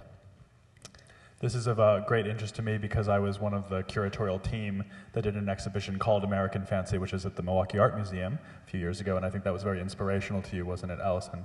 And one sort of latent argument of the exhibition, which Allison has made explicit here, is that these abstract forms that were perhaps derived from kaleidoscopes, but certainly an interest in optical effects and in patterns that unleashed the powers of one's imagination. This was a very current aesthetic in the early 19th century, and of course to us it powerfully anticipates, well, who knows, maybe even James Turrell, who was mentioned this morning, but certainly the abstraction that we associate with mid-century modern fine art. And so on the surfaces of a painted chest or in the shape of a quilt, you might find an unlooked-for antecedent to modern abstraction. Very interesting case of anticipation. So in order to activate the space between the quilt and the sconce, I organized a series of public programs in some cases bringing artifacts back into the exhibition. This was at the San Francisco Museum of Modern Art. And so this was somewhat unusual, even though at the museum there have been, about 75 years of experimental light and sound pieces there. When I invited a friend who is one of the foremost historians on American quilts in the U.S. named Roderick Kurikoff. He actually has a really interesting collection of improvisational quilts. It's very eccentric. And so one of the things I did was to invite him into the space to actually do a kind of slideshow of his quilts where people would hold them up in front of the sconce one by one. And people were so excited in the museum to see these quilts. There was actually cheering and clapping. It was kind of amazing. I also invited Cleve Jones, who is one of the founders of the Names AIDS Memorial Quilt, who spoke about notions of the quilt as a battlefield or a battleground, this idea of kind of healing and mourning through the activity of quilt making, the idea of naming. And there were lots of other programs, and essentially this was a launch for a project that I had started, which is called Arts and Skills Service, which is a restaging of a World War II program in which hundreds of artists were enlisted to teach hands-on art and craft workshops to returning GIs. And so this set off a series of conversations in the museum about contemporary war experience. Go to the next image, because this image, like the last one, speaks very powerfully, Allison, to your belief in including audiences almost within the form of the work. So this much traveled phrase, relational aesthetics, which we hear a lot about in kind of art school circles, the idea that the work is not complete until there's an audience present within it. And you've done parades and pageants and military marches, and apparently now you're thinking about drum and fife corps. So this sense of a kind of group experience, a mass aesthetic experience, is very important to your work. So can you explain what we're looking at in this image? Sure, and one thing I would just mention at that point, thinking about things and material culture, I think a lot about Heidegger's idea of sort of the limit of a thing being the beginning of its essencing, the beginning of its presence in the world, and how things relate outward to people in the world. And it's something we could talk about maybe some more, but this idea of taking these objects into these spaces in order to activate them is really something that I do a lot in my work, whether that's bringing audiences in to participate in the making of a piece, kind of like a quilting bee metaphor, where people come together to create something, and it's really about the object creating an opportunity for conversation, and at the same time, the object that is made then holds that residue of that experience. So in some ways, what I'm after is to make sculptures that become artifacts in some way. This was a braided rug that was made from the scraps of the Scattergood quilt, and visitors to the gallery were invited to use it as a platform for reading and reflection and conversation. I curated a series of books that were there, and again, a series of programs, people braided onto the rug. And actually, this piece was inspired by Harmony Hammond's floor pieces, which I've always fantasized needed to have something happen on them. So this idea of the object as a platform, which I think plays off of ideas of craft as supplement, and this idea of literally trying to think about this idea of sculpture as a platform, or these kind of formal assemblies as forms, and thinking about a kind of object-oriented, maybe democracy, so to speak. Allison, Julia Bryan Wilson, the art historian, has written very powerfully of Harmony Hammond's floor rugs. I'm not sure if you know them, but they're painted circular floor rugs that look indeed very much like this, so they're smaller in scale. And Julia has written about these as powerful statements for lesbian identity. These were made in the 70s at the sort of height of the feminist art movement. And I wonder what your thoughts are about the statement of a queer sensibility through a decorative arts object like a rug. Sure. I think definitely in a lot of these works, I'm interested in a kind of queering of objects. I find the idea of objects that could be emblematic of nationalism to be really an interesting thing to ponder. Actually, a lot of my work comes out of thinking about the objects that historical reenactors use, which are very much meticulously handcrafted, but also serve in this kind of performance of identity, this performance of whiteness and nationalism and masculinity. And so in my work, I'm really interested in that idea of the living history sort of institution. And in these installations, which are kind of like period rooms in a way, I try to open up different narratives. And of course, this work couldn't be made without someone like Judy Chicago or Harmony Hammond or even the Names quilt, I think. But at the same time, I think that idea of trying to locate one singular identity is problematic. So this idea of the levels at which I might be invested in it in terms of my identity construction are very charged in the work, but at the same time, it's not enough for me to let it rest there. So it needs to be sort of opened up. One last image. So this is another installation iteration of the same objects. You can see the sconce in the background, which I like to think of as kind of an inverted disco ball meets satellite dish, kind of transmitting something out. And this was actually a sheep to shawl event that I organized at the MCA Denver, where teams of women came and sheared sheep, and actually it's a tradition. They sheared sheep and carded the wool, spun the wool, and wove shawls throughout the course of one day. And I think I wanted to include this just because spectacle is something that I embrace in my work, so there are these moments when sort of the spectacle can take over in some ways. This is one of the very interesting things about your work, Allison, the way that you vault from these very ordinary objects, very homely domestic objects, into this massive spectacle, whether that's an experiential encounter in the museum or whether it's simply the matter of scale, as in the quilt and the reflector sconce. So that, I think, is a very good example of the kind of displacement and the kind of efficacy of displacement that I was talking about earlier. So Allison, thank you very much.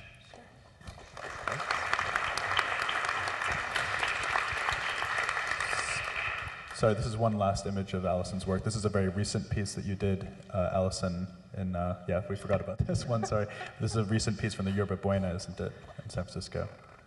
Yeah, just briefly, I guess this one kind of relates back to the series of collages in some way.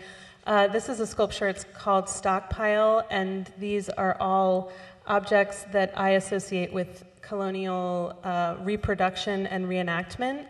As you can see, it's all unfinished wood, and in fact, most of these things I purchased as kits over the internet. We're apparently now outsourcing the making of colonial furniture, American colonial furniture, to places like Thailand and China, and so it was interesting to get these materials in the mail. And this is, to me, sort of trying to suggest a reenactor or someone, this sort of hoarding impulse to hold on to, these kind of ambiguous kind of objects. And the question is, who is going to perform them? Who is kind of holding on to it, and who's going to perform it? By the way, on the very top of that table is a Pottery Barn version of the Scattergood quilt, which I discovered in the mail a couple of months after I did that exhibition. Made in China, no doubt. India, okay. Yeah, it's a very, it's a work that speaks very clearly to the fate of Americana and the global condition, of course, but it also happily serves as a very good transition to our next artist's work, Roy McMakin, because Roy works very extensively with furniture forms and has also made groupings somewhat reminiscent of the one that you've just seen by Allison, although you won't see one at the moment, but you would see one if you went to Boston to the Institute of Contemporary Art, where Roy is currently part of an exhibition on color. But Roy, please take us through your slides. Thank you. Well, first of all, I'm completely delighted and tickled to be here. I've been going to the American Wing since probably right after the courtyard got covered, and I grew up in mostly Denver and Wyoming, so this when I first started coming to New York, and I think that was the beginning of a lifelong quest to both either make a home or find a home, and somehow I found something a home in looking at the objects contained within the American Wing that I've continually visited, for the last 30 plus years, and a couple of things about being included in a discussion about material culture being the material for art, and that I thought a lot about that, because I think in some way that's a defining thing of my career, is whether I think part of what I do is in fact just material culture, and that it was a very specific decision as an artist to create furniture as furniture that slipped into the world as furniture, versus having, I don't know quite what the right word for it is, but having the maybe even protective coating of being called art on it.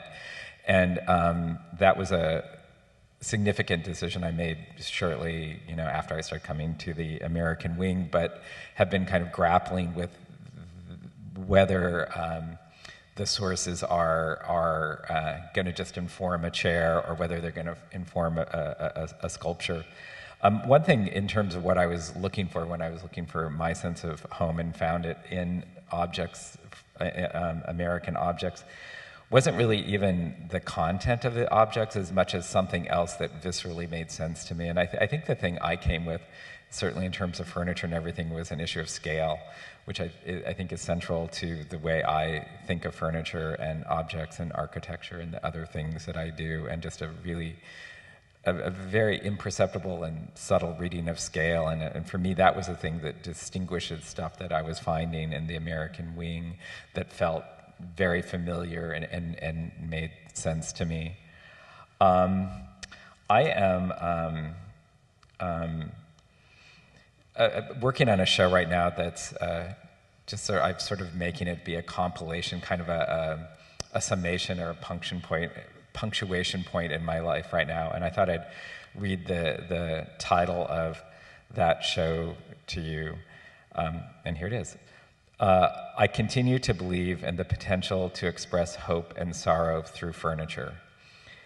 And for me, I think that, and thinking of Adam's talk this morning, his wonderful talk, it really kind of sums up the kind of poignancy and tension that I feel as an artist and as a consumer, so to speak, of objects, either, living with them or looking at them or thinking about them. But between this pragmatism and the transcendence, I think it's just my internal thing, and being American, maybe it's an American thing, but this need at times to do things that are going to have some function, do something. And I think in terms of just material culture, my favorite metaphor for that is the world of kind of kitschy ceramic figurines and stuff that have holes in them, like you're supposed to put flowers in or something. Like somehow there was this whole world of you couldn't make just a simple ceramic figurine in America. You always had to make it a salt and pepper shaker or a vase or a little thing for a potted plant, which those objects really sum up my life, I feel like. But so what we're looking at right now is actually a photograph of one of many vast collection of American furniture catalogs that I've collected over the years. And this is, I guess I'd done photography early on in my career, and then it got kind of waylaid by a bunch of other things. But probably about 6 years ago, I was with my spouse, Mike, junking around, and I found this incredible green chest of drawers that was like $30 or whatever, and we were loading it in the car, and I had this feeling of sort of intense joy that somehow the world was okay. And I say to Mike,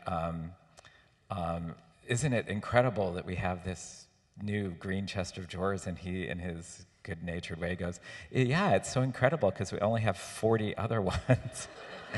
And in that moment, it was this like sort of enormous aha moment where I said, wow, maybe there's an easier way than doing what I have done in my life, which was essentially to express my passion, obsession, and sense of self and my lens of the world through furniture. I decided 25 years ago to start a furniture company, which turns out is really hard because you have to do things like payroll and healthcare and figure out how to sell enough to keep it all going. So I thought, well, maybe there's an easier way. Maybe I could do something like other people do, like take a picture of it or do a painting of it or find some other way.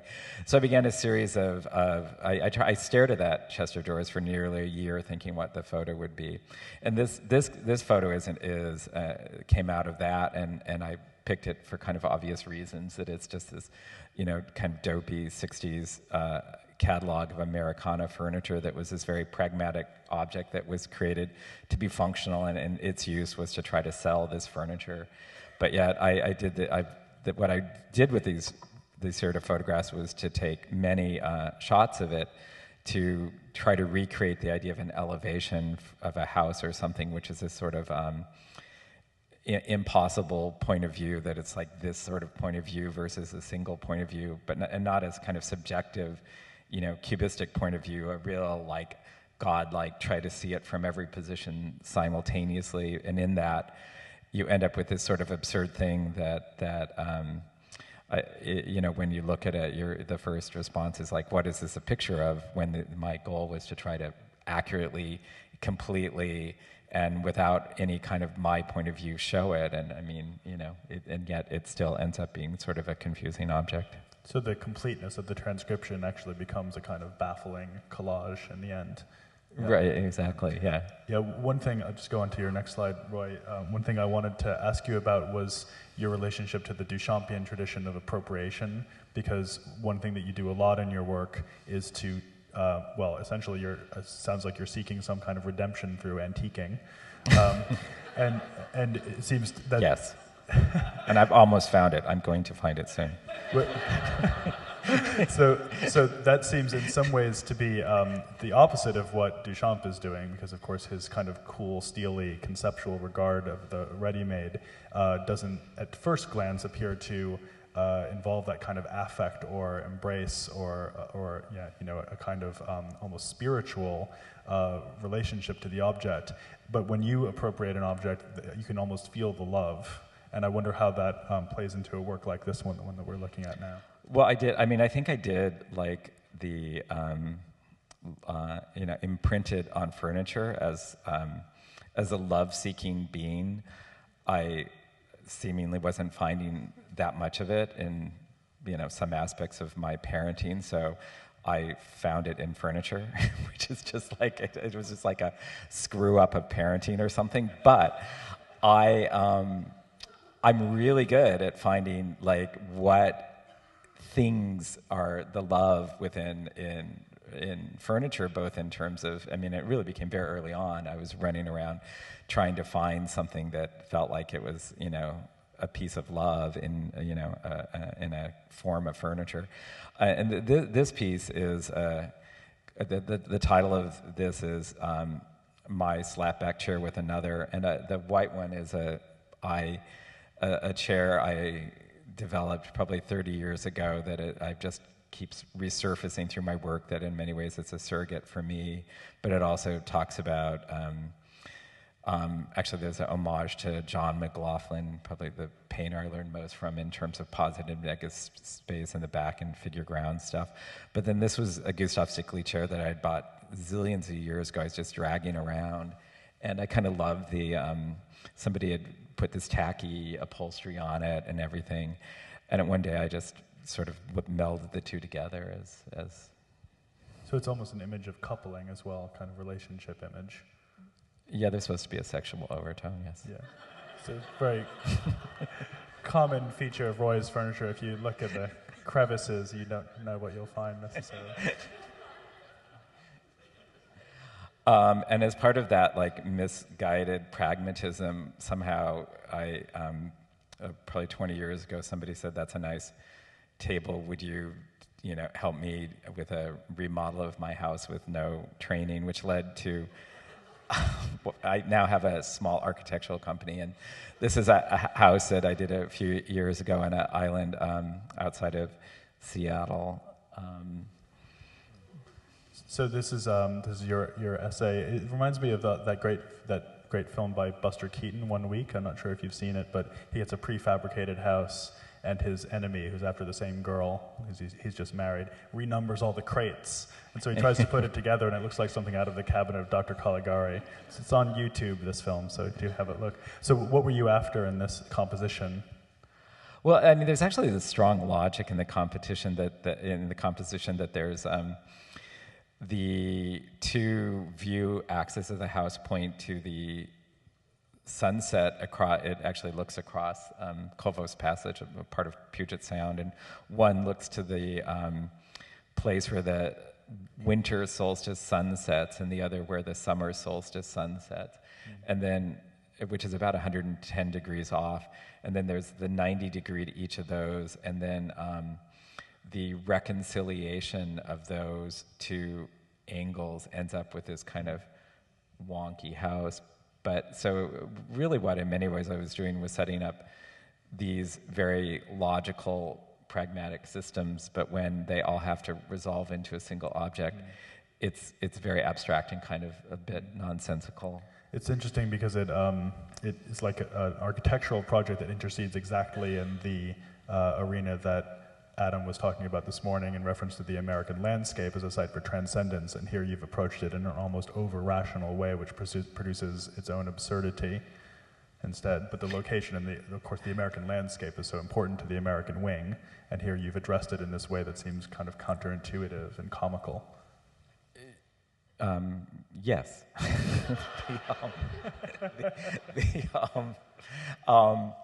Yeah, and I mean, but I think the other odd thing in that is, I think, I don't know, I'm me and I experience my things my way, but I think my architecture,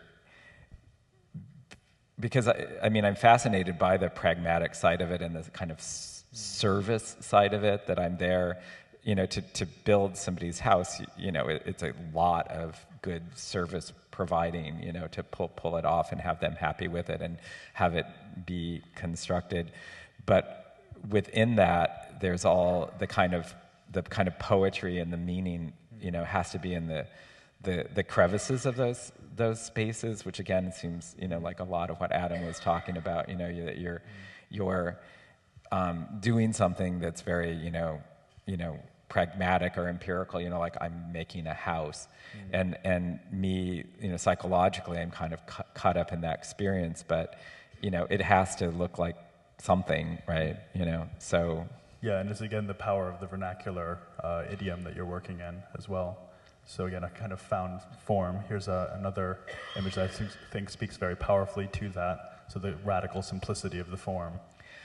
Yeah, this is just a piece I did quite a few years ago that was part of a commission for a house, actually, a sort of great, weird colonial revival house I was helping restore in San Antonio, Texas, and did this piece for a little room off the kitchen, and it's always kind of sat well with me as an object. And this is one of those things that I think, in fact, is a piece of furniture, and exists in the world as a piece of furniture, but yet, it's got all this stuff of sculpture in terms of color, and then there's a kind of play of the handles, and I also,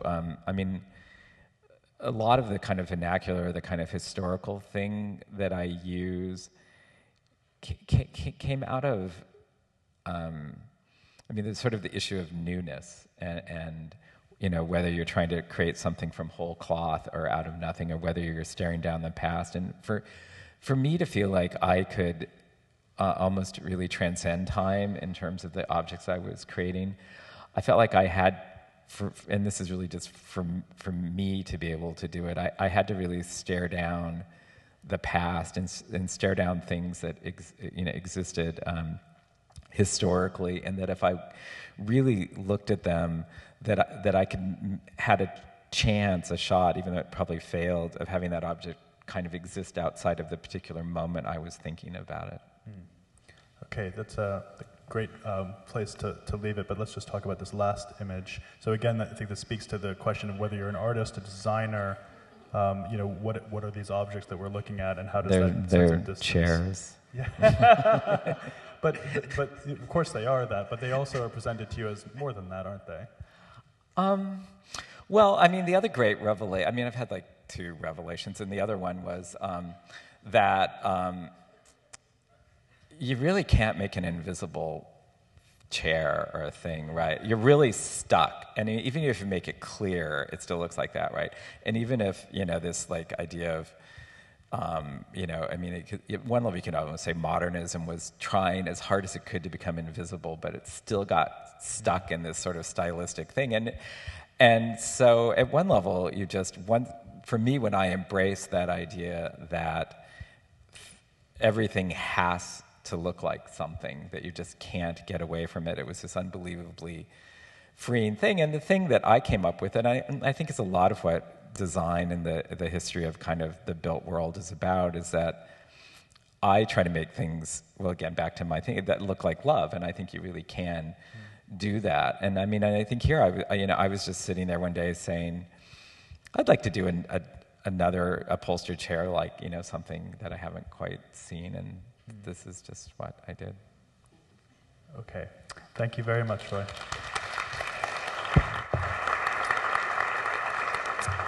Okay, now for something completely different, we're going to turn to the work of Josiah McElheny. I guess that I was thinking that my earliest memory of the Met is from the American wing, and it's of the study collection, of the open stack collection. And I was thinking about what Adam Gopnik was speaking about this morning, about that perhaps a defining element of American character is kind of inherent lack of belief in history. And I think that of course, as an American, growing up as an American, I think that I have that in me as well, and that one of the things I found fascinating about open stack collections, and for me, a very strong memory is in the 80s going to the V&A, and when they had a lot of open stack collection there too, was the idea that you could then re-narrate your own history. I mean, it's a very kind of basic idea. There's accumulation of objects that have this seeming aura around them, but there's no kind of explanation to them that's presented to you. And I guess that's what's something that's kind of carried through my work, is the idea that, well, as artists, that one of the roles we might play is to create a permissive discussion about history, about rethinking the political meaning of history today, and the idea that an individual could do that every individual could do that. And so perhaps that's a kind of absurd idea, but maybe it's an American one. I feel a bit insecure here because almost nothing about my work is about American history at all, and I think I'm probably a stereotypical artist, stereotypical of the type of artist or people who feel insecure and so need to go somewhere else to find culture. So much of my work is based on European culture, but I tried to put together a few pictures here of something that in some sense connected to the United States. So this is a print, part of a suite of prints I just finished called Eternity Through the Stars, and it's a kind of very quixotic or absurd set of connections. This is a picture of the Metropolitan Opera House here in New York, and the quote below says, "The universe is a sphere whose center is everywhere and surface is nowhere." And I was invited to the Met by a friend of mine who bought 10 cheap seats, and we sat up in the highest nosebleed seats, and I saw these chandeliers for the first time, and that's led me on a kind of 10 or 12-year project, which I'm just finishing now, which has led me to the idea of translating this book, where this quote comes from, which is the only Marxist cosmology text ever written in 1871. And so, by a revolutionary leader named Auguste Blanqui, and I'm publishing the first English translation of this book this year. And so the idea that decor and that things that are Glenn's been talking about, that things that are ignored, that they could actually have this, let's say, set of possibly dangerous meanings or meanings that you wouldn't expect is sort of something that I have been exploring in my work. The next picture, because it relates very closely to the print. So then this is a part of this project, and this is connected to actually an essay by Immanuel Kant from 1755, his very first essay, in which he sort of postulates a kind of radical idea of an infinite universe with an infinite set of worlds within it. And this is a kind of encapsulation or interpretation of Big Bang Theory in collaboration with a scientist named David Weinberg. And this is a detail of it installed as this kind of strange sculpture decor within this really magic building in Madrid next to the Prado Museum. And again, where all these things flip is, and where things have unexpected meanings or things turn out to have much darker connotations than one might expect, is that this beautiful glass house that everybody would think is, was a greenhouse, was actually built in 1887 to put the native peoples of the Philippines on display to demonstrate hunting and fishing techniques and parade them around in this horror, in a way, in this beautiful, construction. So I'm interested in that idea that even these most kind of sublime or kind of sweet-looking decor could be also something that has a deeply disturbing historical memory. Josiah, one thing that is very striking about your work is that you're adept at producing images and objects that can be read in multiple ways. So it's almost like a palimpsest or layering of one image on top of one another, but which is somehow coheres into a single very powerful object like this one. So here we have an object that could be read as an Art Deco chandelier. It could be read as a kind of scientific diagram. It could be read as something like a constellation. It could be read as an atom model that makes us think perhaps of nuclear power as well, so different kind of near infinitude. Can you talk a little bit about that kind of skipping stone association of one form to another, and is that a goal of your work, or is it something that arises out of your work as if by accident? How do you regard the question of form in relation to these questions of narrative and history telling and storytelling? Well, to me, form is useful only insofar as it generates further imagination. And so, that's when you talk about museums creating environments for fragmenting of culture and removing it from its original context and creating a kind of new set of meanings. Like, that's how I've always experienced the museum, as being some place where that could generate imaginary meanings. And oftentimes imaginary is seen as superfluous or something. But my hope is that it seems like that the imaginary impulses are one of the few ways forward in a world in which we're kind of boxed in politically and socially in terms of what we think is possible for the future. So it's an unanticipated connection to Allison's work, of course, because you, of course, are also fascinated in imagination and also this idea of reenactment, which is a very important theme in your work as well. So anyway, the first image at least got me to New York, and then we're in Spain. Now we're in Vienna, and this is called Ornament and Crime, and it was actually all the objects that are in this part inside the sculpture are very exact replicas or versions of glassware made by the very same company that made the chandeliers at the Met, and it turns out that they're the first modernist glass factory. And this glass was designed by Adolf Loos, and it happens to be that Adolf Loos is, one of the forefathers of what we would call, 20th century modernist aesthetics.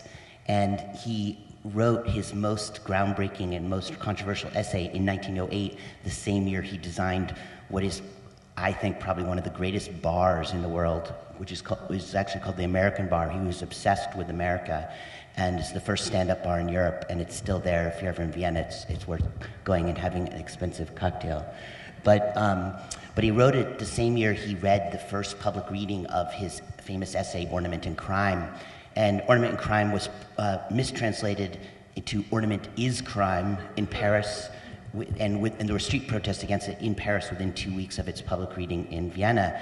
And it has a kind of cascading effect, and you can really draw directly the world we live in, the kind of international style of architecture that's still being built today, directly comes from his influence, at least in part. And it's one of the most evil, it's a fascinating text, but it's one of the most evil things ever written, I think. It says that the very urge to ornament or to make a mark on the world to show that you as an individual existed should be abolished from the human psyche. And so I was really struck by, that he made all these beautiful, what are very kind of, to me, very beautiful aesthetic forms, that he has this incredible influence, and he made this bar at the same time he wrote this essay. And I just was trying to understand what was the best expression of this evil idea. And what, to my mind, the first thing that came to my mind was to make everything white. There's no gray, there's no dirt, there's no differentiation, there's no color, and that it's seductive and yet the most horrible thing one can imagine. So it's sort of an exploration. Could the things that we consider like superfluous and safe, could they actually also be representing these terrible things that have generated, let's say, an idea of politics in which you could erase everybody who doesn't fit. You could whitewash the world, literally. I love the idea of Parisians taking to the streets to defend their decor. That rings true somehow. I did want to ask you about this line between modernism and, let's say, the historical material. We could call it the pre-modern material, I suppose, that we see in the American wing. And of course, that's expressed institutionally, not only in the divisions within the Met itself, but also in the founding of the Museum of Modern Art, which of course happens around the same time that the American wing here is getting going, and seems almost, in retrospect, to be a kind of repost to the colonial revival aesthetic that's being propounded here. Do you stay within modernist material because you're fascinated by that kind of sinister undertone? Is that what keeps you coming back to it again and again? And is that something you find lacking in earlier material, that sort of explicit ideology that has these problematic overtones? No, it's nothing about it is calculated in that way. It's just purely like that I'm trying to explore what my own predilections are, and my own predilections are towards these kind of modernist forms, and I find them very deeply seductive and attractive, and yet I'm really terrified and very upset in a way, and desperate to try to understand a way forward. The idea that I grew up as an artist and I want to be somehow part of the investigatory potential of art, and yet the past 100 years of this art is so associated with, let's say, the idea of efficiency, and the idea that, obviously the most efficient society is in the one where you get rid of all the people who are mucking up the works, and so I'm trying to understand what this means, that the art that's been such a formative element of my life is actually associated with all these terrible things, so I'm trying to understand that. Okay. Last couple of images, I'll just show them right one after another, Josiah, if that's okay, just in the interest of time. So here's one and another. And this was just the other thing that I thought of was sort of about Americana in some sense. The last image is an exploration about decor as well, and it's about just a very kind of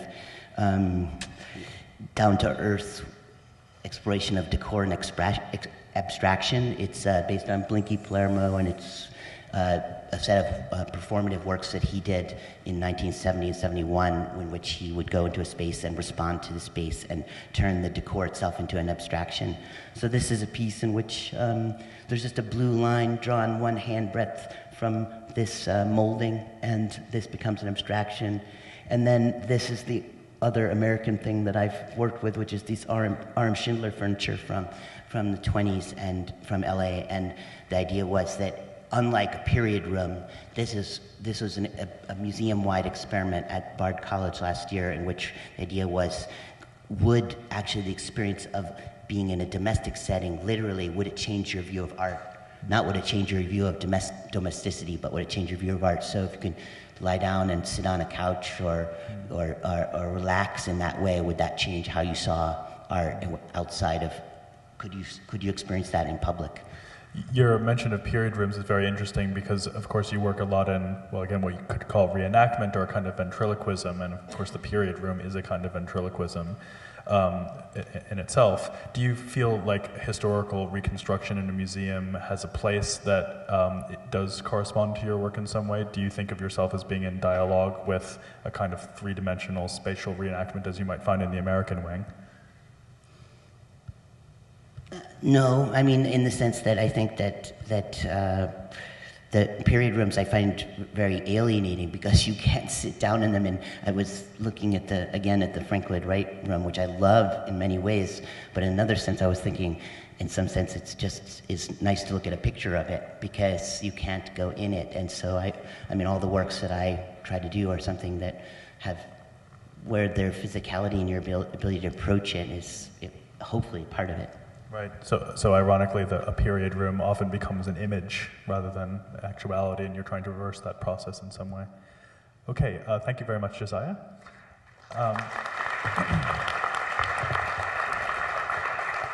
So we just have a few minutes, so I just want to ask you a couple of questions.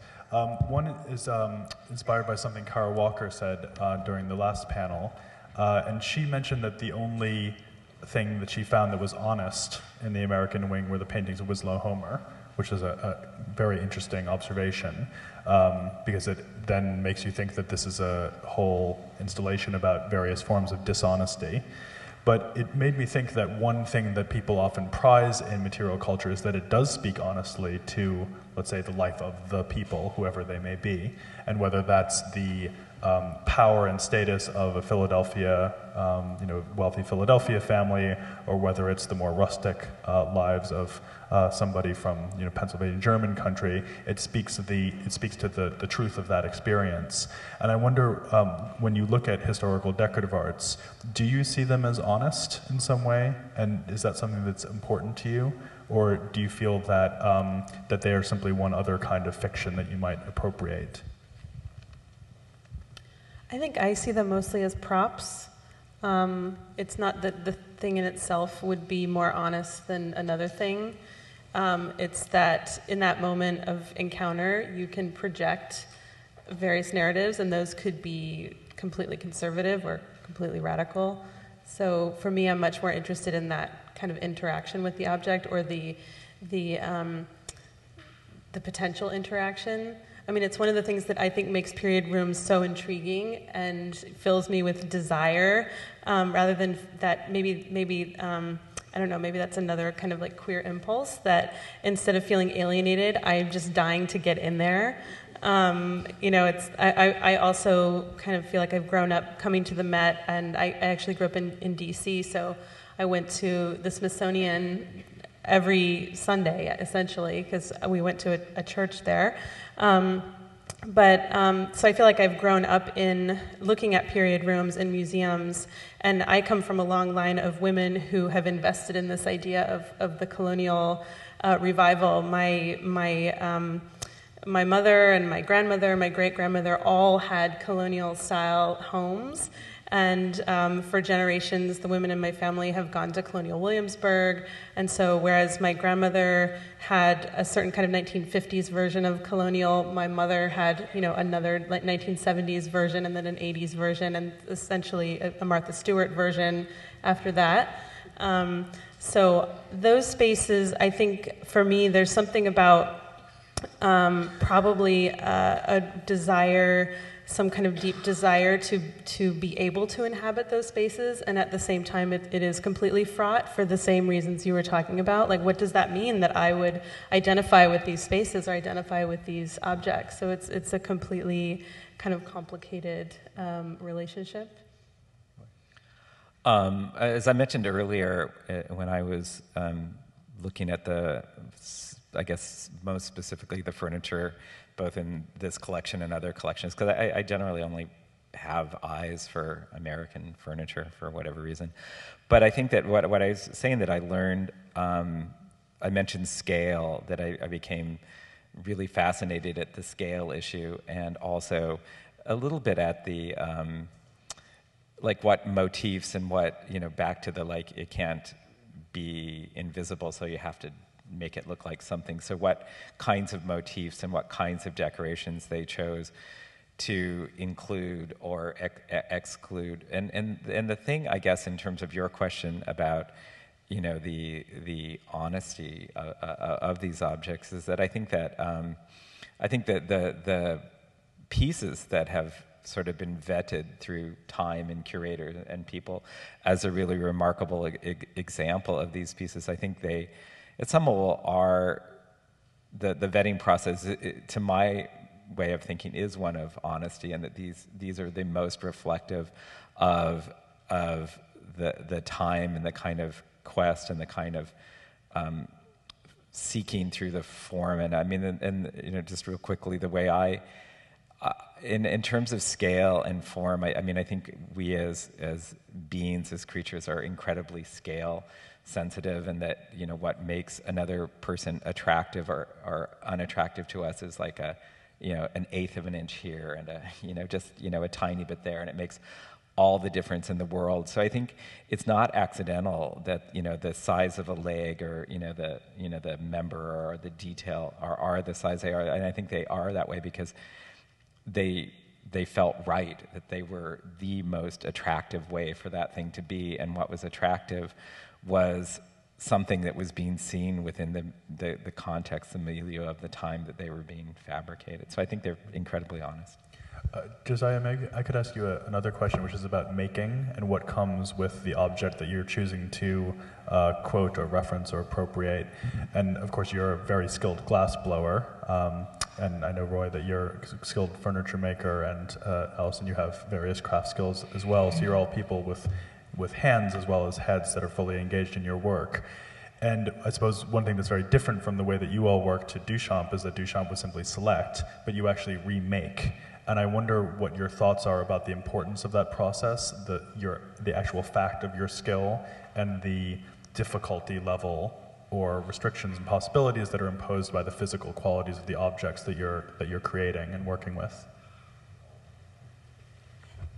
I guess I like what Roy said about that, trying to make something about love, and I think that in some sense, if you don't, it's very difficult to make something that's interesting to look at in the end, unless you have some deep set of desire behind it and some set of ideas. And my whole history and interest in making comes from the idea of the factory, and I'm very against the notion that people in factories don't think, don't love, don't desire. They do, and I'm not trying to make it sound better than it is. Factories can be deeply vicious places, but people still have creative impulses and desires, impulses when they make, and ideas behind what they're doing. So for me, it starts with an idea, like why are you doing something, and if without a kind of deep belief in that, nothing's possible for me.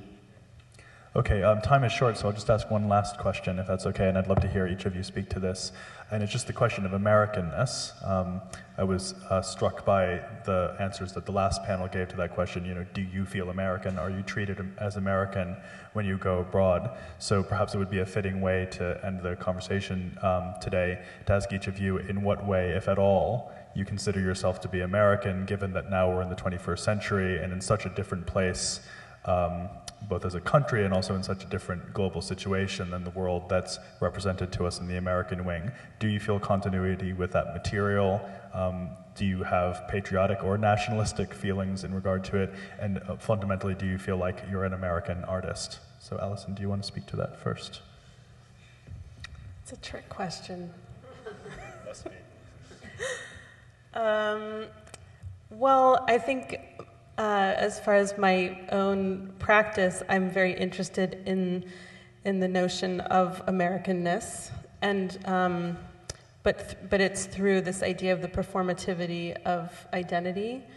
It's through the idea of a kind of ritualized repeating of everyday actions. And I guess in the words of Judith Butler, I'm interested in a different sort of repeating. And that becomes very interesting when you think of making, and how closely connected this idea of making is to something in particular like craft. So for me, the making is very much a performance, and it's an incredibly loaded performance. It can go wildly, different ways. So I think I'm interested in that idea more of Americanness as a construct, but one that also holds an incredible charge still. I think since I was a child, I wanted to be an American artist. That was sort of like, it sounds really nerdy to say that now, but I think there's so much to deal with that still hasn't been dealt with, that for me, that's already an overwhelming task for one life. So in that sense, I would say that, I'm there, but at the same time, these ideas about sort of the potential for making to be as much about sort of like the Tea Party, movement showing up in tricorn hats as much as they are about a kind of like radical craftivism. For me, it's sort of all performative. And in my work, I like to set up a situation and sort of sit back and see what unfolds. Great, thank you.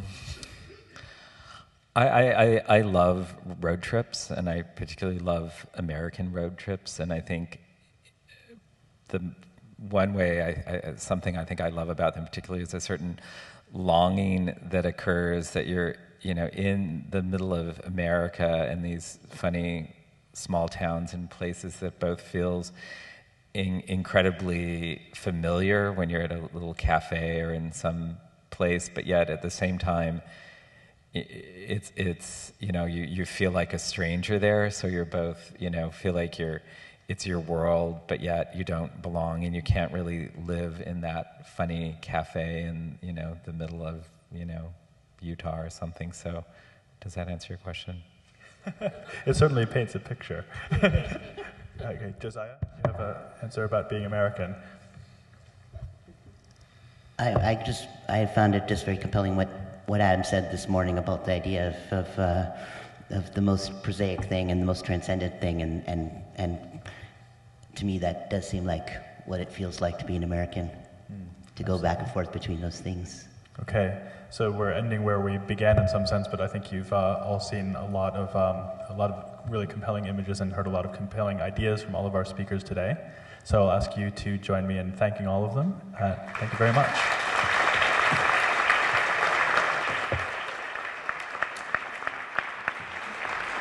I just wanted to thank all of our speakers today. It was a remarkable day. We covered so much territory, and it's thrilling for us at the staff of the American Wing to have had you all here, and thank you, audience, for coming. The galleries are still open. Feel free to revisit them or visit them for the first time.